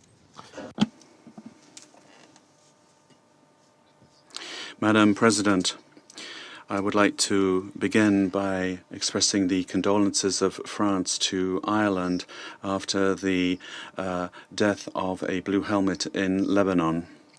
I would like to thank India for having organized this debate. I'd also like to thank Under-Secretary General, the representative of the Executive Director of CTED, and Mr. Chen Weisheng and Madam Manjali for their briefings. Terrorism is spreading and it's becoming more diverse. Jihadism remains the most acute and the most murderous threat worldwide. Rather long from having disappeared, the threat of Al-Qaeda and Daesh continues to evolve. Present in the Sahel, these groups are spreading in the direction of the Gulf of Guinea to Central and Southern Africa, as well as in the Horn of Africa. In the Levant, the territorial defeat of Daesh should not mean that we let down our guard. The seizure of power by the Taliban and recent developments confirm the fears with regard to the possibility that once again these terrorist groups might find a safe haven in Afghanistan. The pandemic has also underscored the vulnerability of our societies in the face of new and emerging forms of terrorism, such as terrorism which is politically and ideologically motivated. This is taking place at a time of worsening security, illustrated by the return of war to the European continent. In the face of this, our means to fight this scourge must also evolve, and that's why the Counter-Terrorism Committee, with the support of the Counter-Terrorism Executive Directorate, this year has highlighted essential aspects, particularly during an important meeting organized last October in India. I am thinking of our ongoing efforts to counter the diversion of novel forms of financing in order to fund terrorism. Resolution 2462 made it possible to make certain progress. France now calls for a strengthening of international cooperation and the implementation of the recommendations of the Financial Action Task Force. We must also step up our fight against misuse of the internet. Prime Minister of New Zealand and President of France launched on the 15th of May the Christchurch appeal. An essential dialogue was begun, and the third summit was during the high-level week of the General Assembly, and this confirmed the commitment of states as well as private actors to counteract the circulation of terrorist propaganda on the internet. In order to be fully effective, our counter-terrorism efforts must be part of a global response, including development aid, strengthening of governance and the rule of law, and the fight against corruption. We must also respond to the fundamental challenge of climate change and the links between terrorism and trafficking in resources. More generally, with crimes that affect the environment. France continues to advocate for the establishment of a comprehensive and global approach which will get to grips with the root causes of terrorism in respect for human rights and fundamental freedoms. I thank you. I thank France for their statement, and I now give the floor to Albania. Thank you, Madam President, and let me join others in expressing our condolences and heartfelt sympathy to Ireland for the loss of a peacekeeper in Lebanon. He was working to implement a mandate adopted by this Council, and we owe him and everyone working on behalf of the UN infinite gratitude and respect. I thank USG Voronkov and Acting Director Chen for their valuable inputs, including the sobering and painful account from Ms. Kulti. Colleagues, we share the same assessment. Terrorism remains a serious threat to global peace and security, and we must respond effectively and decisively. Yesterday, we shared views about multilateralism and joint efforts to face and deal with common challenges. Countering and fighting terrorism is an area par excellence where, for all of us to succeed, we need to do so, plan and act jointly, continuously, and in a coordinated manner. Madam President, Albania has continuously and unequivocally condemned in the strongest possible terms any act of terrorism, no matter by whom or where committed. There is no justification whatsoever for terrorism or terrorist ideologies and activities. Terror represents an affront to all humanity and its values. Terrorist organizations such as Daesh and Al-Qaeda have been defeated, but they have not disappeared. They continue to gather financial resources to enhance their activities, including through the use of new technologies. Terrorism continues to thrive in armed conflict zones where rule of law institutions and human rights have broken down. It flourishes where poverty and hopelessness rule, especially among young people. Inequality, intercommunity conflicts, xenophobia, and injustice often serve as fertile ground for terrorist groups to grow. Madam President, increased activity of Daesh, Al-Shabaab, ISIL-K, Boko Haram, their ability to attack, to move, to fundraise and communicate transnationally, exploit new technologies to spread their hateful propaganda, brainwash new recruits, and stay ahead of counter-terror measures point to the troubling reality that our existing policies are not working as effectively as they should. It shows that repressive policies and forceful means alone are not enough. We are all aware of the growing impact of new technologies in every aspect of development and life. This makes cyber defense a priority matter of national security for everyone. Cyber is a tool used not only by criminals, but also by terrorists, be them state or non-state actors. We experienced ourselves last July. Therefore, it is imperative that we keep it on top of multilateral counterterrorism agenda by working together to ensure appropriate responses fit for our times and the digital age. Madam President, prevention is critical in our common fight against terrorism. We need to win hearts and minds of people, of the young people in particular, before the terrorists do so. We need to put bespoke programs in place that address in a comprehensive and sustainable manner the manifold drivers of terrorism. Prevention requires good and transparent governance, development and rule of law, human rights, accountable institutions, healthcare, including new forms of outreach through educational programs. To this end, we believe that the role of civil society, including religious communities, is crucial. All preventive measures require time, energy, and a lot of resources, but in the long run, they are far more. Above all, they put people and victims of terrorism at the center of efforts. We must always be aware that repressive policies can also be used, unfortunately, to deny basic rights and exacerbate grievances and potential for added violence. We must always remember that successful counterterrorism and prevention of violent extremism efforts must be rooted in respect of human rights, including freedom of expression and the rule of law.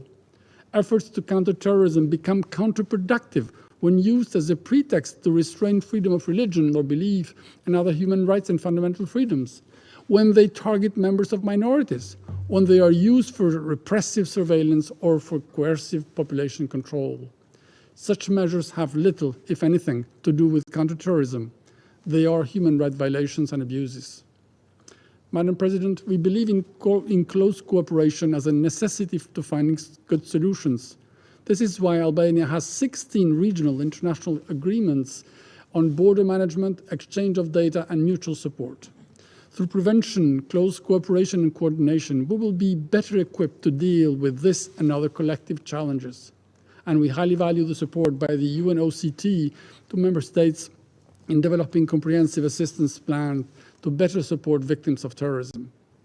The unity of the Council on the nature of the threat and the means to deal with it is vital for our collective success, as it has been demonstrated with the landmark unanimous adoption of Resolution 1267. This spirit should continue and prevail, not become victim of narrow interests that prevent the Council to discharge its responsibilities. Madam President, we must never forget that war begins in the minds of men, and it is precisely there we need to work, also when developing a comprehensive strategy to defend terrorism and enable people to lead normal lives in peace and dignity. We must spare no effort to prevent the direct and indirect incitement to terror acts, any glorification of violence or criminals, to stand strongly against hate speech and discrimination while staying true to our tenet that terrorism cannot and should not be associated with any religion, nationality, civilization, or ethnic group. For us, there is no doubt. It is through continued collective action that we will be able to successfully fight terrorism in all its forms and manifestations and wherever it occurs. I thank you. I thank Albania for their statement, and I now give the floor to China. Thank you, Madam President. Madam President, I join my other colleagues in expressing our condolences over the death of an Irish peacekeeper and injuries to 3 others in Lebanon yesterday. I express our condolences to the bereaved families and the government of Ireland. I welcome His Excellency Foreign Minister Dr. Jan Shankar presiding over today's meeting. I've listened attentively to the briefings by USG Voronkov, Acting Executive Director Chen Weixiong, and Civil Society Representative Ms. Cote. I wish to take this opportunity to thank the UN Office of Counterterrorism and the Counterterrorism Committee Executive Directorate for their important contributions to the global counterterrorism endeavor. Combating terrorism is the shared responsibility of the international community and a major duty of the Security Council. Thanks to the years of efforts, progress has been made in international counterterrorism cooperation, yet the situation is still grave and much remains to be done. Hence, the need for continued efforts by the international community as we speak. global terrorist activities are resurging even faster, with terrorist groups such as Daesh, Al-Qaeda, and the East Turkestan Islamic movement running amok. Recently, ISIL-K attacked a hotel in Kabul, Afghanistan, causing casualties. China strongly condemns this attack and supports Afghanistan in combating all forms of terrorism and violence. This terrorist attack is yet another stark reminder that terrorism is the public enemy of humanity, and the international community must step up coordination and cooperation to effectively combat terrorists and do everything possible to prevent the spread of terrorist forces. I wish to underscore the following 3 points. First, further consolidate the political will on counter-terrorism cooperation and maximize synergy. Terrorism is a global challenge. The prevalence of this phenomenon, the complexity of organizational networks, the frequent movements of terrorists, and its extremely deleterious effects are beyond the capacity for any country to tackle on its own. All countries should be aware that we are a community of shared security. It is our common interest to comprehensively, accurately, and steadfastly implement all counter-terrorism resolutions of the General Assembly and the Security Council and crack down on all terrorist organizations, individuals listed by the Council. Certain countries backpedaled on terrorism issues in recent years. China finds this deeply regrettable. Politicizing and instrumentalizing counter-terrorism issues and pursuing double standards or selective approach will ultimately harm oneself as well as others and undermine overall global counterterrorism cooperation. In the face of the common threat of terrorism, all parties should abandon geopolitical calculation and ideological bias. Earnestly step up practical counterterrorism cooperation in the judicial and other fields, support UN's central coordinating role, and expedite the negotiations of the Comprehensive Convention on International Terrorism. Second, further optimize resource allocation with a greater focus on the regions of the highest priority and the most pressing issues in counterterrorism cooperation. In recent years, the direct terrorist threats faced by developed countries have decreased, leading to a relative decline in investments in counterterrorism cooperation and thus a shortfall of counterterrorism resources globally. Africa, the Middle East, Central Asia, among other regions, are at the forefront of the global counterterrorism efforts. These regions face the most direct terrorist threats and suffer the most serious terrorist attacks. Therefore, their needs for upgraded counterterrorism capabilities are the most urgent. The UN and the international community should, in light of these needs, appropriately increase resource allocation to help developing countries strengthen their counter-terror capabilities, capacity building at the legislative, judicial, and law enforcement levels. Counter-terrorism situation varies from one region to another, which calls for contextualized and targeted measures to prevent terrorists from abusing the internet and new and emerging technologies to incite, plan, and carry out terrorist acts, or to recruit and finance. We should take seriously the threats posed by the backflow of foreign terrorist fighters and make proper repatriation and resettlement plans for those terrorist fighters stranded in foreign countries. Efforts should be made to effectively block the diverse channels of terrorist financing and take a multi-pronged approach to sever the ties between terrorism and organized crimes. Third, continue to address both the symptoms and root causes of terrorism and strive to eradicate terrorism at its source. Military means alone can hardly achieve this.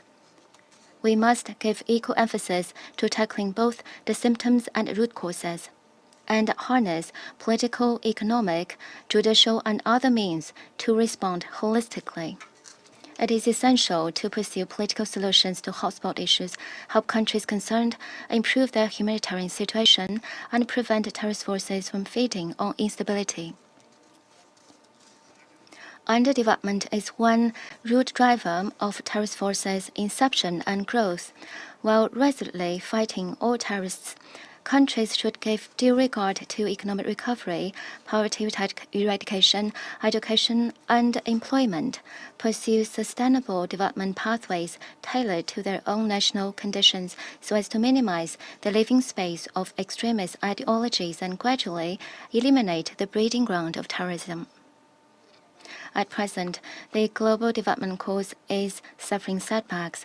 Developing countries urgently need more international support.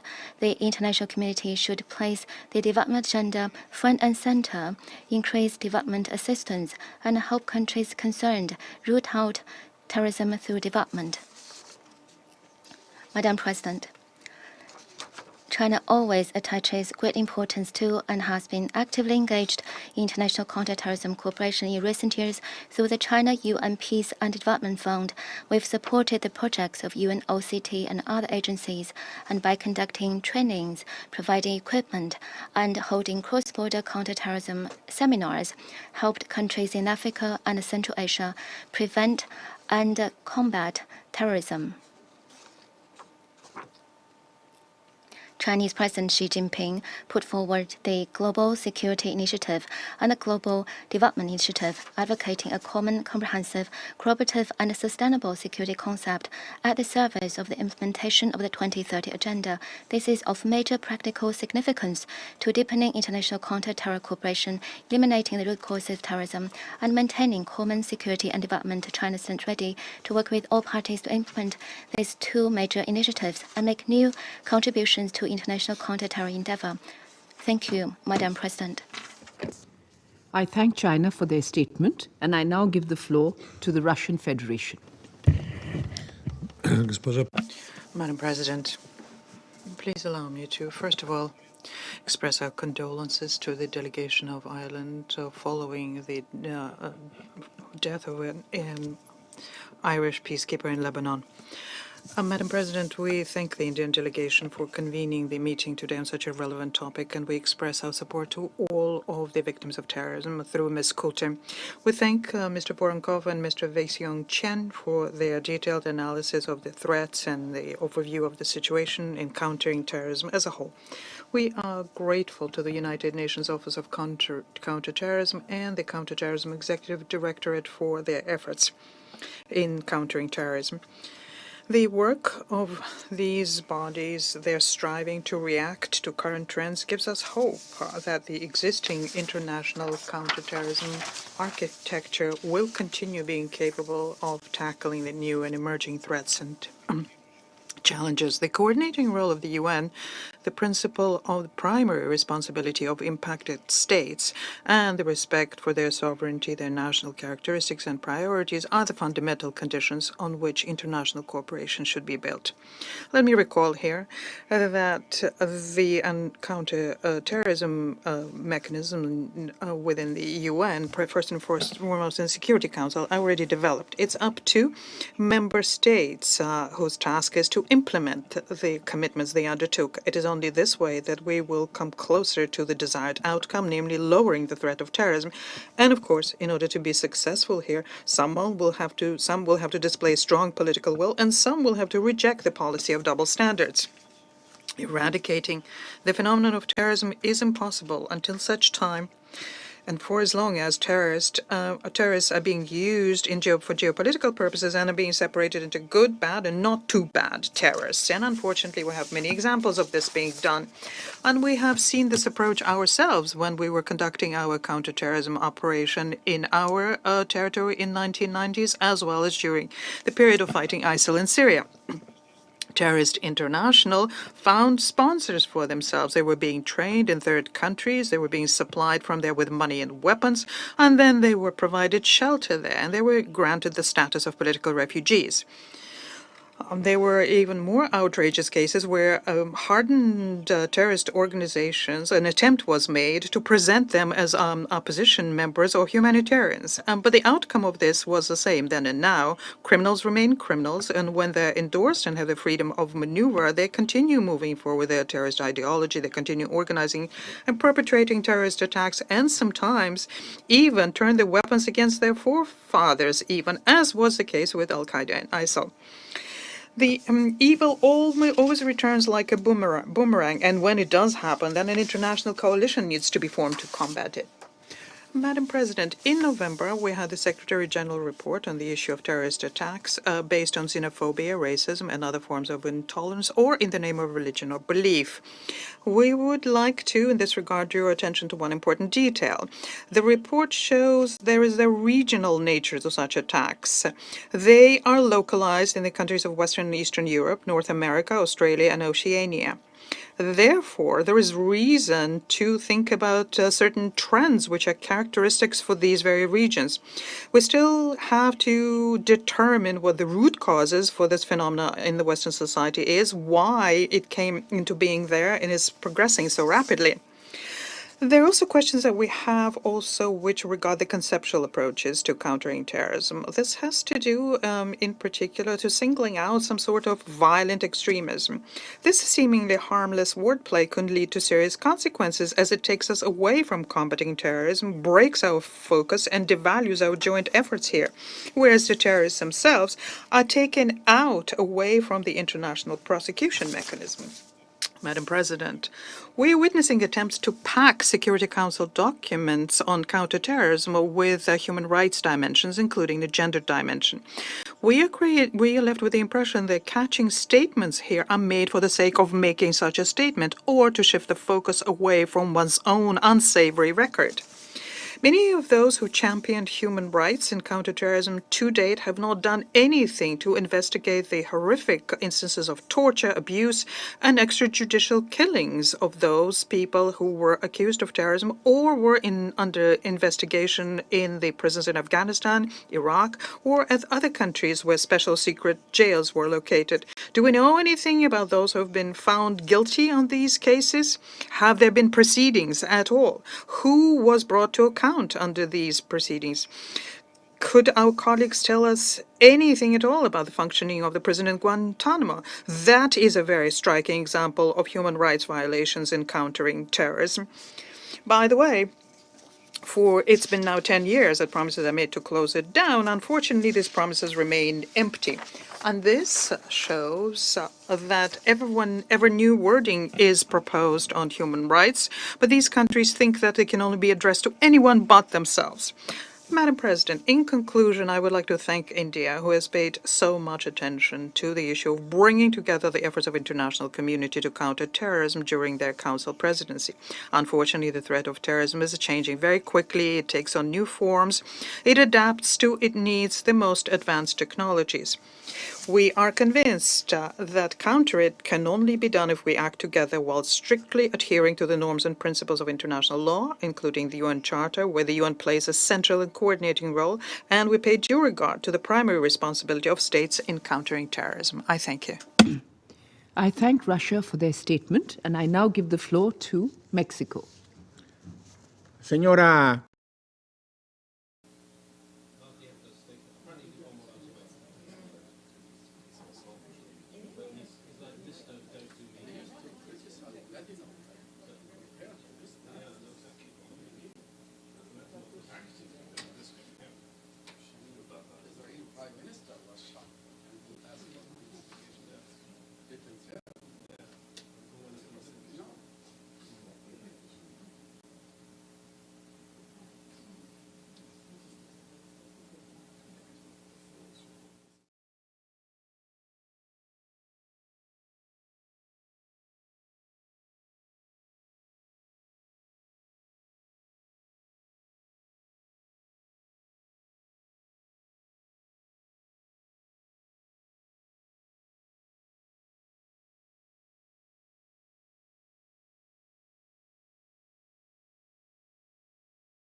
Señora Madam President, allow me to express the condolences of my country to the delegation of Ireland on the death of your countrymen as they were discharging their duties.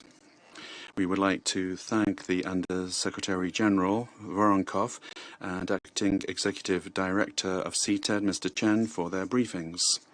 And we would in particular like to thank the brave testimony of Anjali Vijay Kulte. We welcome the fact that India has convened this meeting, which is addressing one of the most urgent and delicate issues that we all face, because there's no doubt that terrorism is a threat for everyone. Mexico is convinced of the importance of having a preventive approach in order to address the threat presented by international terrorism, and it needs to be more effective than it has been up until now, with an emphasis on sustainable development and the implementation of the 2030 Agenda.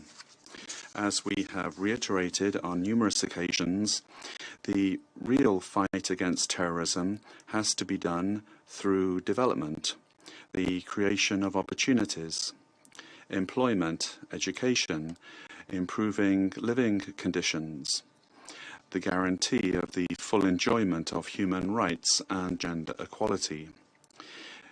On this point, Mexico believes that it's important to include the impact of the notions of masculinity in our strategy to prevent terrorism, as has been recognized in the report of the Secretary General of the 26th of July past.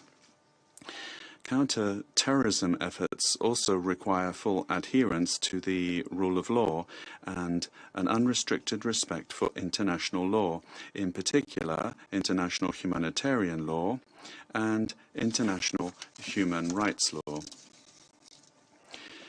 We are concerned that legitimate defense continues to be invoked in order to use force against non-state actors in a third country, according to the so-called doctrine of unwilling and unable doctrine. We reiterate that these interpretations go beyond what is set out in Article 51 of the Charter. We also continue to be concerned at expressions of discrimination and violence that emanate from intolerance and xenophobia, and that's why here we'd like to once again stress the importance of limiting the spread of hate speech. Likewise, we need to comply with the restrictions on the access to small arms and light weapons, as well as the need to strengthen efforts to prevent, combat, and eliminate their illicit trafficking.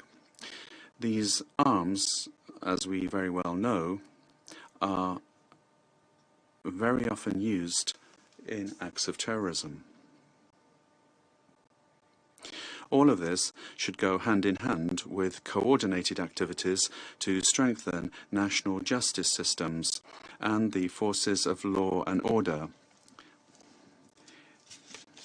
in order to punish, according to the law, those responsible for criminal acts and in full adherence to the norms of due process. Following this logic, it is up to the General Assembly to channel efforts to prevent and combat terrorism.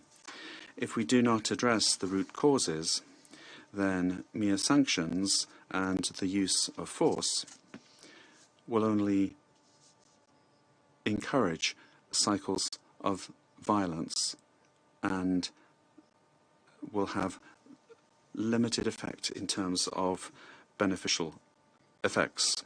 One serious problem is the absence of an internationally agreed definition of terrorism, which contributes to the shrinking of the limits within which counter-terrorism actions can be taken, and this is to the detriment of the respect for international law. the negotiation of a general convention on international terrorism, which would provide legal certainty to this phenomenon and put an end to unilateral designations, should be a priority. It is a priority issue. Finally, we welcome the adoption last week, of course, of Resolution 2664, which for the first time establishes a humanitarian exemption for all sanctions regimes. Given the great impact that counter-terrorism operations emanating from this Council have had on humanitarian organizations, particularly in the light of sanctions established pursuant to Resolution 1267, Mexico has stated on countless occasions the importance of having these safeguards available. We trust that this resolution will contribute to guaranteeing the delivery of humanitarian assistance to those parts of the world which need it most, and that it will protect humanitarian personnel, particularly medical personnel, who will not run the risk of being criminalized for simply fulfilling their mandate. Thank you very much, President. I thank Mexico for their statement, and I now give the floor to Brazil. Thank you, Madam President. Madam President, I would like to join other speakers in conveying to the people and the government of Ireland our very deep condolences on the loss of a peacekeeper in Lebanon yesterday. As a UN peacekeeper, he is one of our own, and it is fitting that we all mourn his passing. Madam President, I am honored to participate in this briefing under your presidency. I would like to congratulate India for its successful tenure in the Security Council and for its efforts in building consensus on the presidential statement we are going to adopt today. I would also like to thank Mr. Voronkov, Mr. Chen, and Ms. Kulte for their informative briefings. Brazil welcomes the topic chosen for this debate and would like to share some of the principles that guide our approach to counter-terrorism. Madam President, the repudiation of terrorism is a principle enshrined in Brazil's constitution. We strongly condemn terrorism in all its forms and manifestations and reiterate that there is no justification for terrorist acts. The lack of an internationally agreed upon definition of terrorism weakens our ability to cope with the phenomenon. It affects the cohesion of global efforts to address terrorism and could lead to the application of double standards. It is imperative that we overcome the stalemate at the Sixth Committee and work towards the adoption of a comprehensive convention on international terrorism. The importance of upholding legality must guide any response to this phenomenon. Counter-terrorism has to be fully compliant with international law, including the UN Charter and its rules pertaining to the prohibition to use force, international human rights law, international humanitarian law, and international refugee law. This entails guaranteeing respect for the freedom of association and expression and the right to privacy, providing attention to victims, enforcing standards for due process in the designation of terrorist individuals and entities, and designing sanctions regimes that do not affect vulnerable populations, worsen food crises, or hinder neutral, impartial, and independent humanitarian assistance. In this respect, I would like to express our recognition to the efforts of Ireland and the United States in coordinating efforts to ensure, through Resolution 2664, a horizontal humanitarian carve-out, which is an undeniable step forward. As this Council has already recognized, the nature and scope of possible linkages between terrorism and transnational organized crime vary considerably, depending on the geographic, social, and political context. There are no automatic linkages between these two phenomena. They demand different remedies and must be addressed in their respective fora. Madam President, prevention should be central to any counterterrorism strategy. This includes tackling its root causes, which are often linked to social, economic, and political exclusion, food insecurity, inequality, xenophobia, and other human rights violations. Therefore, promoting sustainable development on an equitable basis, as well as the rule of law and access to justice, is important to address the conditions that lead to terrorism and violent extremism conducive to terrorism.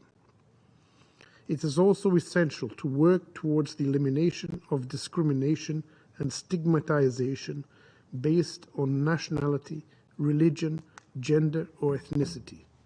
We must not forget, finally, that the persistence of protracted conflicts and regional tensions contributes to creating fertile ground for terrorist actions. National law enforcement and strong judicial institutions are also key to an effective counterterrorism strategy. We must enhance international cooperation and technical assistance with a view to strengthen national capabilities to face terrorist threats. The United Nations is pivotal in facilitating this cooperation, and we commend the important role played by the United Nations Global Counterterrorism Coordination Compact entities. We also acknowledge the decisive contribution of regional and sub-regional organizations in building local capacities to fight terrorism. Madam President, as reflected in the recently approved Delhi Declaration, although new and emerging technologies may be misused to increase the reach of terrorism, they can also strengthen our ability to prevent and combat it. Their potential to foster economic opportunities and job creation can also contribute to addressing some of the root causes of terrorism. Finally, the development of counterterrorism strategies has to be inclusive. We must encourage the participation of women, civil society organizations, academia, and the private sector. We must also pay special attention to the needs of children and vulnerable populations if we want to step up our capacity to address terrorism in all its diversity of causes, manifestations, and effects. Let me conclude, Madam President, by mentioning that next semester, the United Nations will have an opportunity to improve its most important framework document regarding the fight against terrorism.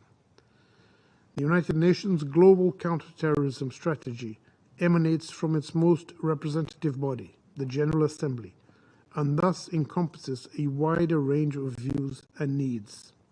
Brazil is ready for a constructive engagement with member states with a view to achieving ambitious results during the upcoming discussions.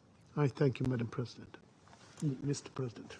I thank the representative of Brazil for his statement. I now give the floor to the representative of Gabon. Thank you, Mr. President. I would like to convey my condolences to Ireland following the demise of an Irish peacekeeper who fell in the line of duty in Lebanon. I would like to congratulate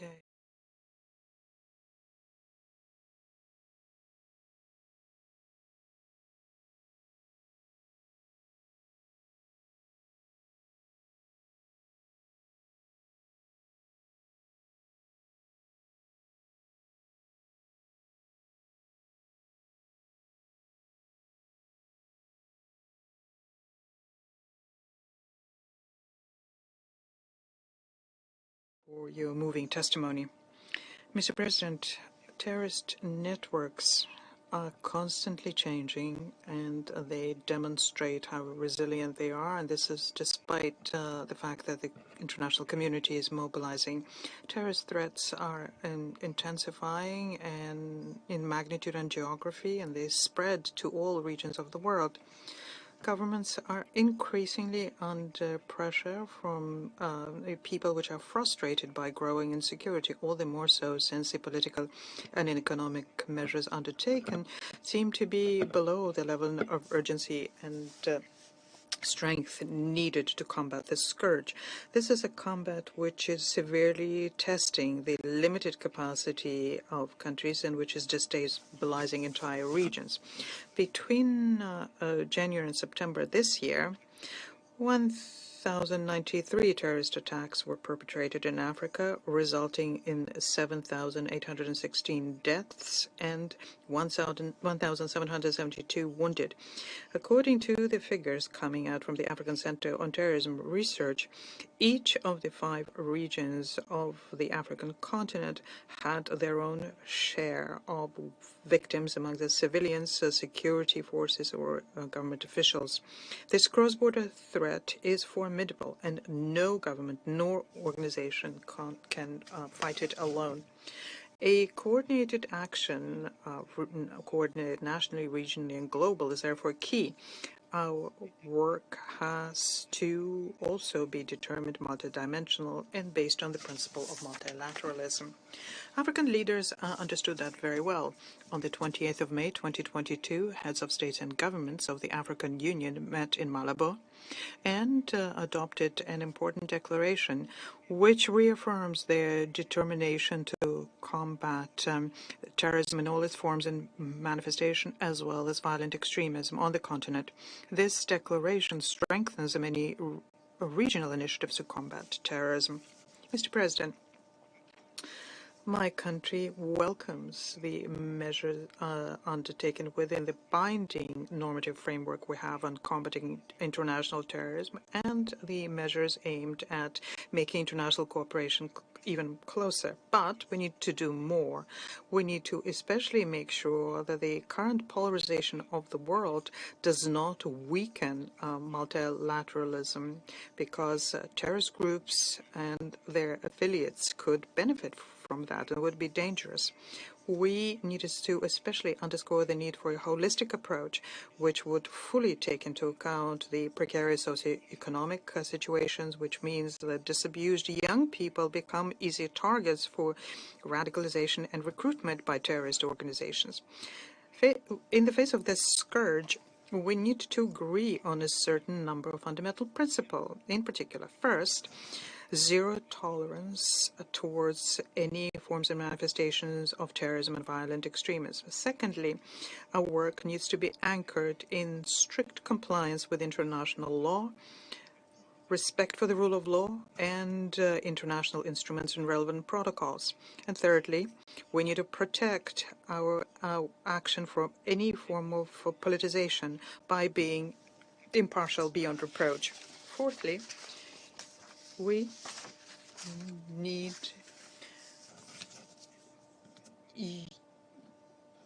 to be talking about a justification for terrorism. It is not used by poor governance, but is used to destabilize governance effort in developing countries, and it fuels the societal fragilities and cracks. We need to continue and consolidate our cooperation through sharing information, training of our security and intelligence personnel, and when there is a need, through supporting to operations against terrorist groups, in particular along common borders where very frequently government authority is limited. On our continent, the Accra Initiative aims at a consistent approach which brings together a military approach with a long-term effort to rectify governance challenges, and this is a benchmark approach. Mr. President, we need to adopt our response and to do it consistently, because the fragmentation of our responses fuels the interest of terrorist groups. They exploit systemic cracks in order to sow violence. And among these cracks, we can name the pandemic of COVID-19, the humanitarian crises which become increasingly complicated with the effect of climate change having to do with growing poverty and inherent inequalities inherent to political and socioeconomic crisis. Our collective work against terrorism therefore requires that we have a global approach and a proper tackling of socioeconomic challenges of countries, in particular the education and training of the young people, strengthening the authority of our governments, in particular in fragile states, improving the living conditions for our people and amongst the disadvantaged. We also need to close the sources of funding for terrorist networks through consolidated partnerships in such areas as information exchange and monetary transactions online, illicit exploitation of natural resources by combating against the trafficking of small arms and light weapons, combating human trafficking and kidnapping for ransom perpetrated by terrorist groups. Mr. President, the United Nations has to redouble its efforts, increase their means of action, and to use them firmly so as to support the initiatives and peace operations, in particular the African ones. We have to have a united front against terrorism, and the commitment of one and all should be complete at all times. We need to maintain our mobilization to adopt an international convention against international terrorism. If we are to have this will be a very tangible manifestation that our states unanimously condemn, and our peoples as well, of any terrorist threat in all of its forms and manifestations. In this regard, it's important that we constantly review the current sanctions regimes to make sure that they're best adapted to the changing terrorist threats, in particular through better targeting of terrorist perpetrators and their backers. In this exercise, which is of fundamental importance, we need to make sure that the rule of law is upheld and that we minimize the inadvertent and potentially collateral effects of sanctions on communities which could be unfairly affected. For Gabon, the efforts made by the international community have to be based on the regional and sub-regional organizations who better know the trends on the ground. But they can only be effective if they have the real capacities for their work. We, therefore, should provide these organizations with the tools they need to strengthen their capacities for resilience. And I need to underscore here the interaction between peace, security, and development, and the need to have a holistic approach to combat the root causes of terrorism. To conclude, I would like to underscore the crucial nature of our fight against terrorism. It is an absolute and a must key for peace, security, and development of states. The international community should be more determined to take urgent measures commensurate with the threat, and to do it within a framework of broader governance involving the whole of society. This will deprive terrorists of their ideological propaganda, which they use to radicalize and manipulate the vulnerable communities. I thank you, Mr. President. I thank the representative of Gabon for his statement. Excellencies, the Council has before it the text of a statement by the President on behalf of the Council on the subject of today's meeting. I thank the Council members for the valuable contributions to this statement.